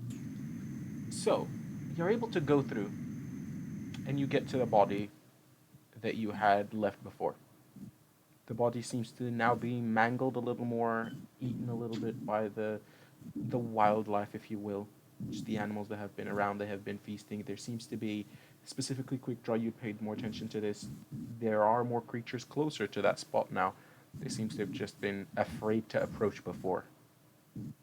And as you walk and walk, you're able to make it through to the very last day, and you make it into town by the end of that night, or by the beginning of the night of the fifth day. There we go.